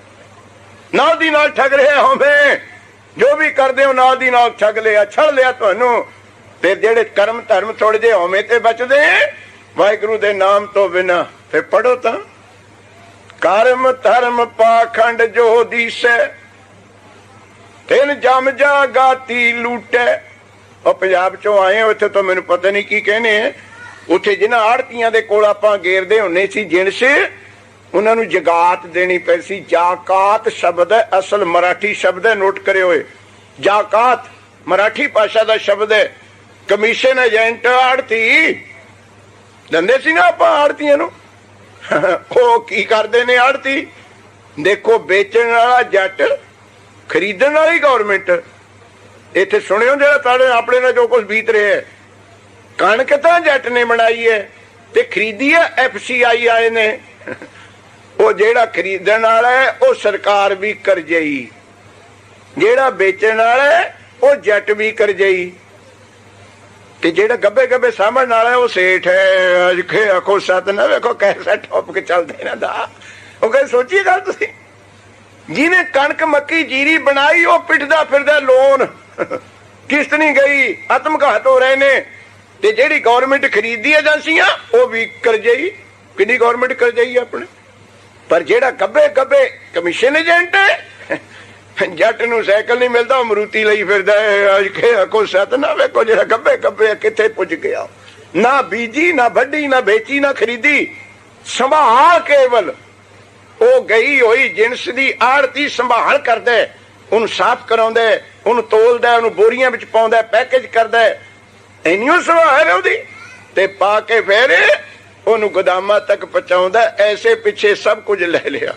ਇਹ ਗੱਲ ਇੱਕ ਦਿਨ ਆਪਣੇ ਨਾਲ ਹੋਣੀ ਹੈ। ਹੁਣ ਕਰਮ ਧਰਮ ਪਾਖੰਡ ਜੋ ਦਿਸੈ, ਪਾਖੰਡ ਦਾ ਅਰਥ ਸੁਣਿਓ ਵਿਆਕਰਣ ਵਿੱਚ ਕੀ ਹੈ। ਪਾ ਜਮਾ ਖੰਡ।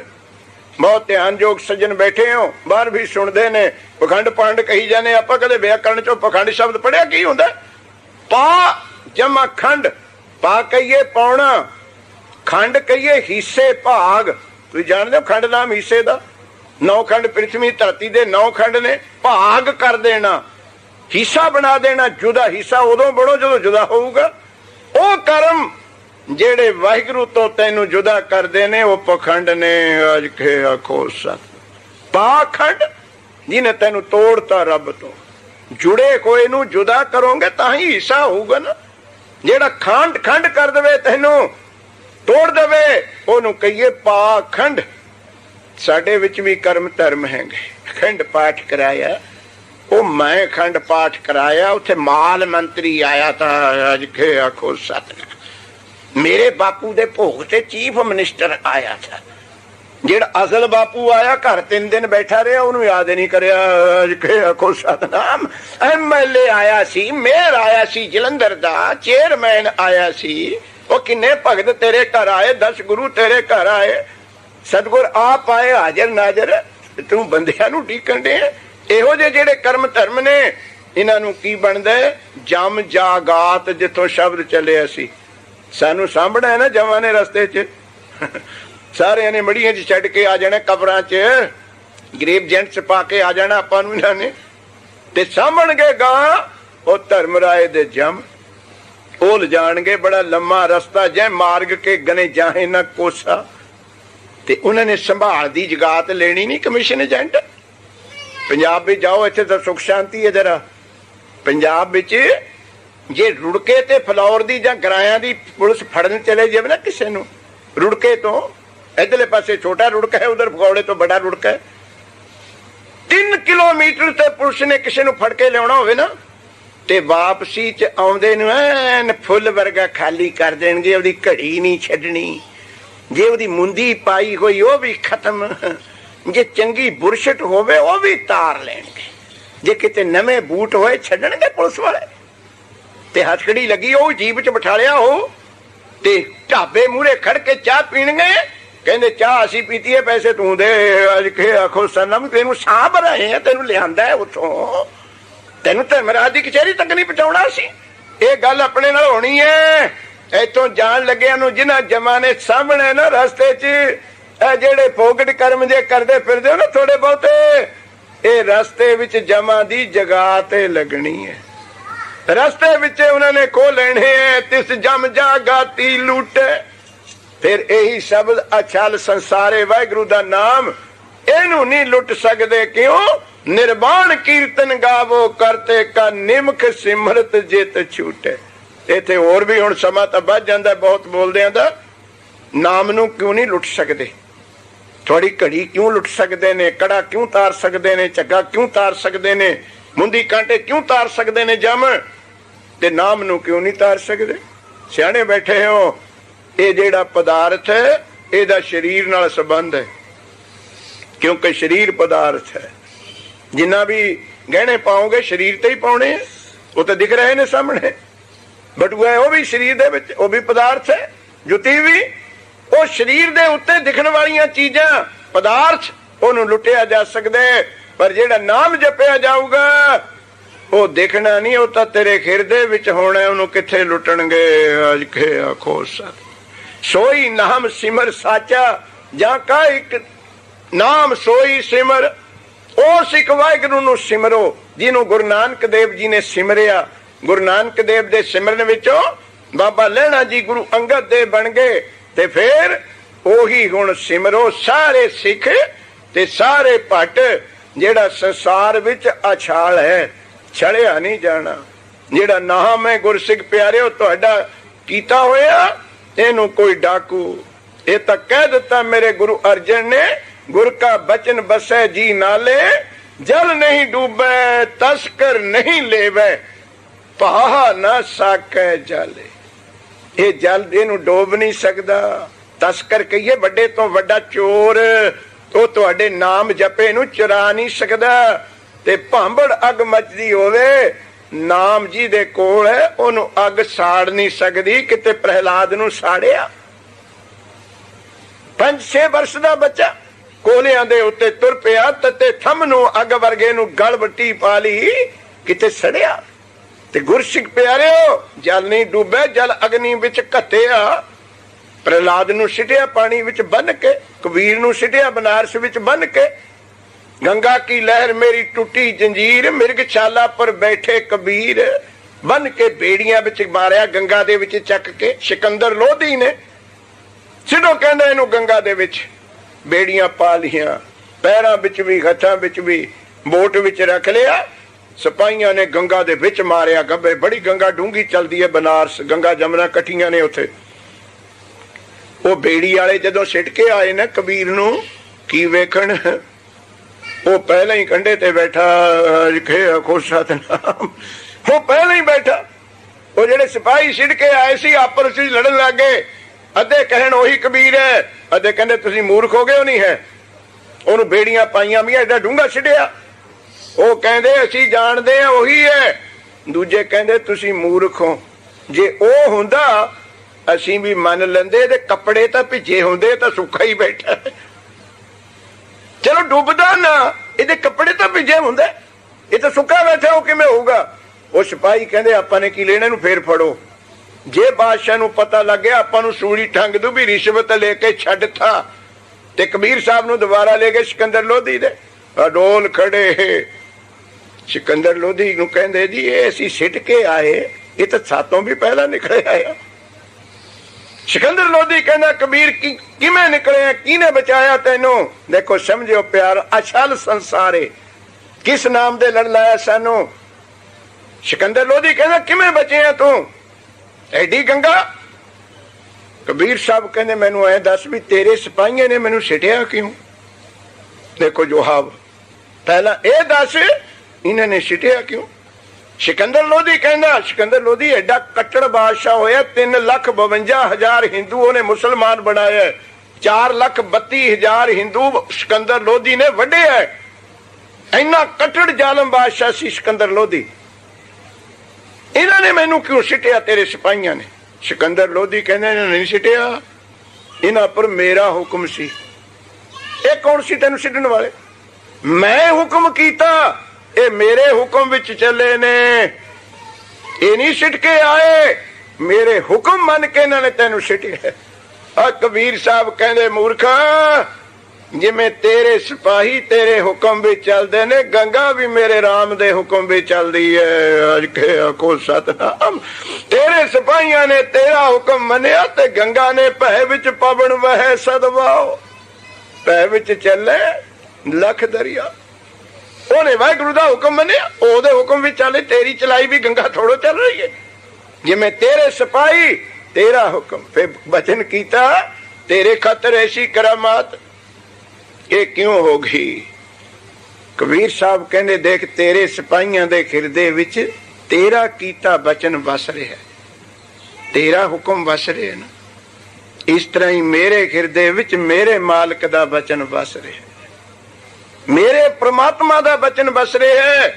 ਤੇ ਮੈਨੂੰ ਬਚਨ ਹੈ ਪ੍ਰਮਾਤਮਾ ਦਾ, ਗੁਰ ਕਾ ਬਚਨ ਬਸ ਜੀ ਨਾਲੇ, ਗੁਰ ਕਾ ਬਚਨ ਬਸ ਜੀ ਨਾਲੇ, ਗੁਰ ਕਾ ਬਚਨ ਬਸ ਜੀ ਨਾਲੇ, ਗੁਰ ਕਾ ਬਚਨ ਵਸ ਜੀ ਨਾਲੇ, ਗੁਰ ਕਾ ਬਚਨ ਬਸ ਜੀ ਨਾਲੇ, ਗੁਰ ਕਾ ਬਚਨ ਬਸ ਜੀ ਨਾਲੇ, ਗੁਰ ਕਾ ਬਚਨ ਬਸ ਜੀ ਨਾਲੇ, ਗੁਰ ਕਾ ਬਚਨ ਵਸ ਜੀ ਨਾਲੇ, ਗੁਰ ਕਾ ਬਚਨ। ਸੋਈ ਉਸ ਪ੍ਰਮਾਤਮਾ ਦੇ ਨਾਮ ਨੂੰ ਸਿਮਰੋ ਜਿਹੜਾ ਅਛਲ ਹੈ, ਜਿਹੜਾ ਕਿਸੇ ਠੱਗੀ ਵਿੱਚ ਆਉਣ ਵਾਲਾ ਨਹੀਂ। ਕੋਈ ਚੋਰ, ਕੋਈ ਜਲ, ਕੋਈ ਅੱਗ, ਕੋਈ ਵਿਘਨ ਜਿਹਨੂੰ ਰੁਕਾਵਟ ਪਾਏ ਨਹੀਂ ਸਕਦਾ। ਇੱਥੋਂ ਸ਼ੁਰੂ ਕਰਦੇ ਨੇ ਹੁਣ ਤੀਸਰੇ ਪਾਤਸ਼ਾਹ ਦੇ ਸਵਈਏ। ਉਸ ਵਾਹਿਗੁਰੂ ਦੇ ਨਾਮ ਦਾ ਸਿਮਰਨ ਕਰੋ ਜੋ ਅਛਲ ਸੰਸਾਰੇ। ਇਸ ਸੰਸਾਰ ਵਿੱਚ ਇੱਕ ਵਾਹਿਗੁਰੂ ਦਾ ਨਾਮ ਹੀ ਅਚਲ ਹੈ। ਜਿਨ ਭਗਤ ਭਵ ਜਲ ਤਾਰੇ, ਸਿਮਰੋ ਸੋਈ ਨਾਮ ਪ੍ਰਦਾਨ। ਤੇ ਫਿਰ ਪ੍ਰਮਾਣ ਦਿੰਦੇ ਨੇ ਭੱਟ ਜੀ, ਸ਼ੰਕਾ ਨਹੀਂ ਕਰਨੀ। ਤੁਹਾਡੇ ਸਾਹਮਣੇ ਸਤਿਯੁਗ ਤੋਂ ਲੈ ਕੇ ਉਸ ਵਾਹਿਗੁਰੂ ਦੇ ਨਾਮ ਨੇ ਕਿੰਨੇ ਭਗਤਾਂ ਦੀ ਰਚਿਆ ਕੀਤੀ। ਭਾਵ ਜਲ, ਭਾਵ ਕਹੀਏ ਡਰ, ਭਉ, ਭੈ ਦਾ, ਡਰ ਦਾ ਭਰਿਆ ਹੋਇਆ ਸਮੁੰਦਰ ਸੰਸਾਰ। ਭਾਵ ਜਲ, ਭਾਵ ਕਹੀਏ ਭਉ, ਭਾਵ ਕਹੀਏ ਸੰਸਾਰ। ਇਹ ਭੈ ਤੋਂ ਬਿਨਾਂ ਇੱਥੇ ਹੈ ਕੀ? ਗੁੱਸਾ ਨਾ ਕਰਿਓ। ਬਾਪੂ ਨੂੰ ਪੁੱਤ ਤੋਂ ਹੀ ਡਰ ਲੱਗਦਾ ਹੈ। ਅੱਜ ਕੇ ਆਖੋ ਸਤਨਾਮ। ਹੋਰ ਤਾਂ ਕਿਸੇ ਦੁਸ਼ਮਣ ਦੀ ਇੱਥੇ ਲੋੜ ਹੀ ਨਹੀਂ। ਘਰਦਿਆਂ ਤੋਂ ਡਰਦੇ ਫਿਰਦੇ ਨੇ, ਭਾਈ ਭਾਈ ਤੋਂ ਡਰਿਆ ਫਿਰਦਾ, ਸਰਕਾਰਾਂ ਸਰਕਾਰਾਂ ਤੋਂ ਡਰੀਆਂ ਫਿਰਦੀਆਂ ਨੇ, ਮਾਇਆ ਤੋਂ ਅਸੀਂ ਡਰੀ ਫਿਰਦੇ ਕਿਤੇ ਪੌਂਡ ਮੁੱਕ ਨਾ ਜਾਣ, ਕੰਮ ਖਤਮ ਹੋ ਜਾਊਗਾ। ਕਿਹੜੀ ਚੀਜ਼ ਭੈ ਤੋਂ ਰਹਿਤ ਹੈ? ਗੁਰਸਿੱਖ ਪਿਓ ਡਰ ਪੈ ਇੰਦਰ ਵਿਚਾਰਾ। ਇੰਦਰ ਵੀ ਡਰ ਪਿਆ, ਧਰਮਰਾਜ ਵੀ ਡਰਦਾ। ਏਕਾ ਨਿਰਭਉ ਬਾਤ ਸੁਣੀ, ਇੱਕੋ ਨਿਰਭਉ ਹੈ। ਬਸ ਜੋ ਗੁਰਮਿਲ ਗਾਏ ਗੁਣੀ, ਜੋ ਵਾਹਿਗੁਰੂ ਦੇ ਗੁਣ ਗਾਉਂਦਾ ਹੈ, ਉਹ ਨਿਰਭਉ ਨਾਲ ਜੁੜ ਗਿਆ। ਉਹ ਭਾਵ ਜੇ ਸਾਡੇ ਸਾਹਮਣੇ ਉਸ ਸੰਸਾਰ ਤੋਂ ਕਿੰਨੇ ਤਾਰੇ, ਕਿੰਨਿਆਂ ਦਾ ਪਾਰ ਉਤਾਰਾ ਕੀਤਾ। ਤੇ ਇੱਕ ਸ਼ਬਦ ਇੱਥੇ ਹੁਣ ਸਮਝਣ ਵਾਲਾ ਹੈ, ਪ੍ਰਧਾਨ। ਪੜਿਓ ਜੀ ਤੋਕ। ਸਿਮਰੋ ਸੋਈ ਨਾਮ ਪ੍ਰਦਾਨ। ਉਹ ਪ੍ਰਧਾਨ ਕਿਹਾ ਭਾਈ ਨਾਮ ਨੂੰ। ਹੁਣ ਦੇਖੋ ਸੁਸਾਇਟੀਆਂ ਦੇ ਪ੍ਰਧਾਨ, ਪ੍ਰਧਾਨ ਪ੍ਰੈਜ਼ੀਡੈਂਟ। ਜਿਸ ਮੁਲਕ ਦਾ ਜਿਹੜਾ ਪ੍ਰੈਜ਼ੀਡੈਂਟ ਹੁੰਦਾ ਉਹ ਤੋਂ ਗਾਹਾਂ ਕੋਈ ਪਦਵੀ ਨਹੀਂ ਹੁੰਦੀ। ਸਭ ਤੋਂ ਉੱਤੇ ਕਮੇਟੀ ਦਾ ਪ੍ਰਧਾਨ ਹੈ, ਬਸ ਪਦਵੀਆਂ ਖਤਮ ਹੋ ਤੇ ਹੇਠ ਆਉਣੀਆਂ ਸ਼ੁਰੂ ਹੋ ਜਾਣੀਆਂ। ਕੋਈ ਸੁਸਾਇਟੀ ਦਾ ਪ੍ਰਧਾਨ ਹੈ, ਪ੍ਰਧਾਨ ਸਭ ਤੋਂ ਉੱਚੀ ਪਦਵੀ। ਤੇ ਇੱਥੇ ਨਾਮ ਨੂੰ ਪ੍ਰਧਾਨ ਕਿਹਾ। ਕਿਉਂ ਪ੍ਰਧਾਨ ਹੈ? ਸੁਣ ਲੋ ਬਾਣੀ ਦੀ ਤੁਕ। ਬਹੁਤ ਕਰਮ ਧਰਮ ਨੇ ਹੋਰ, ਪਰ ਨਾਮ ਨੂੰ ਉਹਨਾਂ ਦਾ ਪ੍ਰਧਾਨ ਬਣਾਤਾ। ਕਿਉਂ ਬਣਾਇਆ? ਪੜੋ ਤੇ ਜਰਾ ਜੈ ਸ੍ਰੀ ਰਾਗ। ਚੌਥੇ ਪਾਤਸ਼ਾਹ ਗੁਰੂ ਰਾਮਦਾਸ ਜੀ ਕੀ ਬਚਨ ਕਰਦੇ ਨੇ? ਮਹਾਰਾਜ ਕਹਿੰਦੇ ਭਾਈ ਜਿੰਨੇ ਵੀ ਦੁਨੀਆ ਵਿੱਚ ਜਗ ਨੇ ਸਭ ਤੀਰਥ ਵਰਤ ਜਗ ਪੁੰਨ ਤੋਲਾਹ। ਸਮਝੋ ਪਿਆਰ ਨਾਲ, ਸਭ ਤੀਰਥ ਦੁਨੀਆ ਦੇ ਸਾਰੇ ਤੀਰਥ ਕਰ ਲੈ ਜਿੰਨਾ ਉਹਨਾਂ ਦਾ ਫਲ ਮਿਲਣਾ ਹੈ। ਉਹ ਦੁਨੀਆ ਦੇ ਜਿੰਨੇ ਤਰ੍ਹਾਂ ਦੇ ਜਗ ਨੇ ਉਹ ਜਗ ਕਰ ਲੈ, ਉਹਨਾਂ ਜਗਾਂ ਦਾ ਫਲ, ਸਾਰੇ ਤੀਰਥਾਂ ਦਾ ਫਲ, ਸਾਰੇ ਜਗਾਂ ਦਾ ਫਲ। ਸਭ ਤੀਰਥ ਵਰਤ, ਵਰਤ ਰੱਖਣੇ, ਕੋਈ ਪੂਰਨਮਾਸ਼ੀ ਦਾ, ਕੋਈ ਕਾਸ਼ੀ ਦਾ, ਇਹ ਵੀ ਰੱਖ, ਉਹਨਾਂ ਦਾ ਫਲ। ਸਭ ਤੀਰਥ ਵਰਤ ਜਗ ਪੁੰਨ, ਤੀਰਥਾਂ ਦਾ, ਜਗਾਂ ਦਾ, ਵਰਤਾਂ ਦਾ ਪੁੰਨ। ਧੰਨ ਗੁਰੂ ਰਾਮਦਾਸ ਨੂੰ ਸੁਣਿਓ, ਐਵੇਂ ਨਹੀਂ ਗੱਲ ਕਹੀ। ਗੁਰੂ ਰਾਮਦਾਸ ਮਹਾਰਾਜ ਕਹਿੰਦੇ ਮੈਂ ਤਖੜੀ ਚ ਪਾ ਕੇ ਤੋਲੇ, ਸਭ ਤੀਰਥ ਵਰਤ ਜਗ ਪੁੰਨ ਤੋਲਾਹਾ। ਅਨੁਮਾਨ ਲਾ ਕੇ, ਐਸਟੀਮੇਟ ਲਾ ਕੇ ਨਹੀਂ ਦੱਸਦਾ ਇੰਨਾ ਕੁ ਭਾਰ ਹੋਊਗਾ, ਐਨ ਤਖੜੀ ਚ ਪਾ ਕੇ ਤੋਲ ਕੇ ਦੱਸੇ। ਜੱਗਾਂ ਦਾ, ਪੁੰਨਾਂ ਦਾ, ਤੀਰਥਾਂ ਦਾ, ਤਪਾਂ ਦਾ, ਵਰਤਾਂ ਦਾ ਫਲ ਇੱਕ ਪਾਸੇ ਪਾਲੜੇ ਵਿੱਚ ਪਾ ਲਿਆ ਤੇ ਇੱਕ ਪਾਸੇ ਪਾ ਲਿਆ ਵਾਹਿਗੁਰੂ ਦਾ ਨਾਮ। ਤਖੜੀ ਨੇ ਕੀ ਦੱਸਿਆ? ਸਭ ਤੀਰਥ ਵਰਤ ਜਗ ਪੁੰਨ ਤੋਲਾਹ, ਹਰ ਘਰ ਨਾਮ ਨਾ ਪੁਜੈ ਪੁਜਾਹਾ। ਪ੍ਰਧਾਨ ਨਾਮ, ਸਾਰੇ ਦੁਨੀਆ ਦੇ ਜਗ ਕਰ ਲੈ, ਤੀਰਥਾਂ ਤੇ ਘੁੰਮ ਲਿਆ, ਪੁੰਨ ਵਰਤ ਰੱਖ ਲੈ, ਵਾਹਿਗੁਰੂ ਦੇ ਨਾਮ ਦੇ ਪਾਸਕ ਬਰਾਬਰ ਵੀ ਨਹੀਂ ਪੁੱਜਿਆ। ਅਜੇ ਆਖੋ ਸਤਿਨਾਮ। ਸੋਈ ਨਾਮ ਪ੍ਰਧਾਨ, ਸਭ ਤੋਂ ਵੱਡਾ ਸਾਰੇ ਜਗ। ਤੇ ਕੱਲ ਵੀ ਤੁਹਾਨੂੰ ਬਚਨ ਕੀਤਾ ਸੀ, ਅਸ ਦਾਨ, ਗਜ ਦਾਨ, ਸੇਜਾ ਨਾਰੀ, ਭੂਮ ਦਾਨ। ਅਸ ਅਸਬ ਘੋੜਾ, ਗਜ ਕਾਠੀ, ਸੇਜਾ ਕਹੀਏ ਘਰ-ਬਾਰ, ਕੋਠੀਆਂ, ਧਰਤੀ, ਭੂਮ ਤੇ ਘਰ ਵਾਲੀ ਦਾਨ ਕਰਨੀ। ਕੱਲ ਸੁਣਿਆ ਸੀ ਨਾ ਤੁਸੀਂ। ਤੇ ਹੁਣ ਗਾਂ ਦੀ ਤੁਗਤਾ ਬਹੁਤੇ ਭਾਰੀ ਲਿਖ ਦਿੱਤੀ, ਐਸੋ ਦਾਨ ਨਿਤ ਨਿਤੈ ਕੀਜੈ। ਇੱਕ ਵਾਰ ਨਹੀਂ, ਹੈਗੇ ਸਾਡੇ ਇੰਡੀਆ ਵਿੱਚ ਐਡੇ ਵੱਡੇ ਸੇਠ ਹੈਗੇ ਮਾਇਆਧਾਰੀ, ਜਿਨ੍ਹਾਂ ਦਾ ਇੱਕ ਘੋੜਾ ਨਿਤ ਹਰਦੁਆਰ ਦਾਨ ਹੁੰਦਾ, ਇੱਕ ਹਾਥੀ ਦਾਨ ਹੁੰਦਾ। ਜਿੰਨੀ ਉਹਨਾਂ ਦੀ ਇਸਤਰੀ ਦੀ ਕੀਮਤ ਪੈ ਗਈ ਉਹਨਾਂ ਦਾਨ ਰੋਜ਼ ਹੁੰਦਾ। ਆਪਣੇ ਤਖਤ ਸਾਹਿਬਾਂ ਤੇ ਹਰਮੰਦਰ ਪਟਨਾ ਸਾਹਿਬ, ਹਜੂਰ ਸਾਹਿਬ ਜਾਓ, ਉੱਥੇ ਵੀ ਨਿਤ ਦਾਨ ਹੁੰਦੇ। ਤੁਸੀਂ ਫਿਕਸ ਡਿਪੋਜ਼ਿਟ ਕਰਾ ਦਿਓ, ਉਹਨਾਂ ਨੇ ਰੱਖਿਆ ਹੋਇਆ ਹਿਸਾਬ, ਉਹਦਾ ਜਿਹੜਾ ਵਿਆਜ ਹੈ ਉਹਦੇ ਵਿੱਚੋਂ ਤੁਹਾਡੀ ਨਿਤ ਦੇਗ ਬਣਦੀ ਰਹੂਗੀ। ਅੱਜ ਕੇ ਆਖੋ ਸਰ, ਹਰ ਰੋਜ਼ ਕੜਾ ਪ੍ਰਸ਼ਾਦੀ ਦਾ ਅਰਦਾਸ ਹੋਊਗੀ। ਅਸੀਂ ਵੀ, ਸਾਡੇ ਵਿੱਚ ਵੀ ਸਿੱਖਾਂ ਨੂੰ ਬਰਕਤਾਂ ਬਖਸ਼ੀਆਂ। ਮਹਾਰਾਜ ਨੇ ਹੁਣ ਕੀ ਆਖਿਆ, ਨਿਰਣਾ ਕੀ ਹੈ? ਅਸ਼ ਦਾਨ, ਗਜ ਦਾਨ, ਸੇਜਾ ਨਾਰੀ, ਘਰ ਵੀ, ਇਸਤਰੀ ਵੀ, ਭੂਮ ਜ਼ਮੀਨ ਵੀ। ਐਸੋ ਦਾਨ ਨਿਤ ਨਿਤੈ ਕੀਜੈ, ਰਾਮ ਨਾਮ ਸਰ ਤਉ ਨਾ ਪੂਜੈ। ਇਹਨੂੰ ਪ੍ਰਧਾਨ ਕਿਉਂ ਲਿਖਿਆ? ਐਸੇ ਦਾਨ ਤੂੰ ਨਿਤ ਵੀ ਕਰੀ ਜਾਵੇਂ, ਵਾਹਿਗੁਰੂ ਦੇ ਨਾਮ ਜਪਣ ਦੇ ਬਰਾਬਰ ਤਾਂ ਵੀ ਨਹੀਂ ਪੁੱਜ ਹੋਣਾ। ਬਹੁਤ ਸ਼ਾਸਤਰ, ਬਹੁਤ ਸਿਮਰਤੀ, ਪੇਖੇ ਸਰਬ ਟੰਡੋਲ, ਪੂਜਸ ਨਾਹੀ ਹਰ ਹਰੇ ਨਾਨਕ ਨਾਮ ਅਮੋਲਕ। ਕੋਈ ਦਾਨ ਪੁੰਨ, ਕੋਈ ਕਿਰਿਆ ਕਰਮ ਵਾਹਿਗੁਰੂ ਦੇ ਨਾਮ ਦੇ ਬਰਾਬਰ ਨਹੀਂ। ਇੱਕ ਹੋਰ ਨਿਰਣਾ ਤੁਹਾਡੇ ਕੰਮ ਆਊਗਾ। ਬੜੇ ਧਰਮ ਨੇ, ਸਭ ਨੂੰ ਆਪਣਾ ਧਰਮ ਪਿਆਰਾ ਹੈ, ਧਰਮ ਸਾਰੇ ਹੀ ਚੰਗੇ ਨੇ। ਉਹ ਗੱਡੀਆਂ ਸਾਰੀਆਂ ਹੀ ਚੰਗੀਆਂ, ਐਕਸੀਡੈਂਟ ਤਾਂ ਚਲਾਉਣ ਵਾਲੇ ਕਰਦੇ ਆ। ਅੱਜ ਕੇ ਆਖੋ ਕਦੇ ਗੱਡੀ ਆਪ ਥੰਮਲੇ ਚ ਵੱਜੀ ਏ? ਨਾ ਨਾ, ਸਭ ਚੰਗੀਆਂ ਨੇ। ਉਹ 500 ਪਾਉਂਡ ਦੀ ਉਹ ਬਥੇਰੀ ਹੈ, ਜਿੱਥੇ ਮਰਜੀ ਘੁੰਮੀ ਜਾਓ, ਬਰਮਿੰਗਮ ਜਾਓ, ਗ੍ਰੇਵਜੈਂਟ ਜਾਓ, ਲੰਡਨ ਜਾਓ, ਜੇ ਚਲਾਉਣ ਵਾਲਾ ਠੀਕ ਹੋਵੇ। ਧਰਮ ਕੋਈ ਮਾੜਾ ਨਹੀਂ, ਚਲਾਉਣ ਵਾਲਿਆਂ ਨੇ ਡਾਂਗਾ ਖੜਾਤੀਆਂ, ਐਕਸੀਡੈਂਟ ਤਾਂ ਅਸੀਂ ਕੀਤੇ ਨੇ। ਸਭ ਧਰਮ ਚੰਗੇ ਨੇ ਤੇ ਸਭ ਤੋਂ ਚੰਗਾ ਧਰਮ ਗੁਰੂ ਗ੍ਰੰਥ ਸਾਹਿਬ ਵਿੱਚੋਂ ਪੜੋ। ਗੁਰੂ ਗ੍ਰੰਥ ਸਾਹਿਬ ਤੋਂ ਤਾਂ ਵੱਡਾ ਫੈਸਲਾ ਨਹੀਂ ਕਿਸੇ ਦਾ। ਗੁਰੂ ਗ੍ਰੰਥ ਸਾਹਿਬ ਜੀ ਨੇ ਕੀ ਧਰਮ ਕਿਹਾ? ਉਹ ਸੁਣਦੇ ਨਿਤੋਂ, ਤੁਸੀਂ ਪੜ੍ਹਦੇ ਨਿਤੋਂ। ਸੁਖਮਨੀ ਸਾਹਿਬ ਸੁਣ ਕੇ ਘਰ ਜਾ ਕੇ ਇੱਕੋ ਤੁਕ ਦੀ ਵਿਚਾਰ ਕਰ ਲਿਆ ਕਰੋ, ਬਥੇਰੀ ਹੈ। ਇੱਕ ਦਿਨ ਚ ਅੱਧੀਓ ਕਰ ਲਿਆ ਕਰੋ, ਗੱਲ ਮੁੱਕੀ। ਸਭ ਤੋਂ ਵੱਡਾ ਧਰਮ ਗੁਰੂ ਗ੍ਰੰਥ ਸਾਹਿਬ ਵਿੱਚ ਲਿਖਿਆ ਹੈ। ਸਰਬ ਧਰਮ ਮੈਂ ਸ੍ਰੇਸ਼ਟ ਧਰਮ। ਨਿਤ ਸੁਣਦੇ ਹੋ ਧੰਨ ਗੁਰੂ ਅਰਜਨ ਕਹਿੰਦੇ ਸਾਰਿਆਂ ਧਰਮਾਂ ਵਿੱਚੋਂ ਉੱਚਾ ਧਰਮ ਹਰ ਕੋ ਨਾਮ ਜਪ ਨਿਰਮਲ ਕਰਮ। ਦੋ ਚੀਜ਼ਾਂ, ਸਾਰੇ ਧਰਮਾਂ ਚੋਂ ਉੱਚਾ ਧਰਮ, ਸਾਰੇ ਕਰਮਾਂ ਵਿੱਚੋਂ ਨਿਰਮਲ ਕਰਮ। ਦੋ ਚੀਜ਼ਾਂ ਇਕੱਠੀਆਂ ਨੇ ਭਾਈ। ਸਰਬ ਧਰਮ ਮੈਂ ਸ੍ਰੇਸ਼ਟ ਧਰਮ, ਇਹਨੂੰ ਅਰਥ ਕਰਨ ਲੱਗੇ ਏਦਾਂ ਕਹਿ ਲੋ ਸਰਬ ਕਰਮ ਮੈਂ ਨਿਰਮਲ ਕਰਮ। ਅਰਥ ਕਰਨ ਲੱਗੇ ਵਿਚਾਰ ਕਰਨਾ, ਬਾਣੀ ਨਹੀਂ। ਬਾਣੀ ਨੂੰ ਬਦਲਣ ਦਾ ਕਿਸੇ ਨੂੰ ਹੱਕ ਨਹੀਂ ਹੈ, ਪਰ ਅਰਥ ਜਦੋਂ ਕਰਨੇ ਸਾਰੇ ਧਰਮਾਂ ਵਿੱਚੋਂ ਉੱਚਾ ਧਰਮ, ਸਾਰੇ ਕਰਮਾਂ ਵਿੱਚੋਂ ਨਿਰਮਲ ਕਰਮ, ਉਹ ਇੱਕੋ ਹੈ ਹਰ ਕੋ ਨਾਮ ਜਪ ਗੱਜ ਕੇ ਆਖੋ ਸਤਨਾਮ। ਉਹ ਹੈ ਵਾਹਿਗੁਰੂ ਦਾ ਨਾਮ ਜਪਣਾ।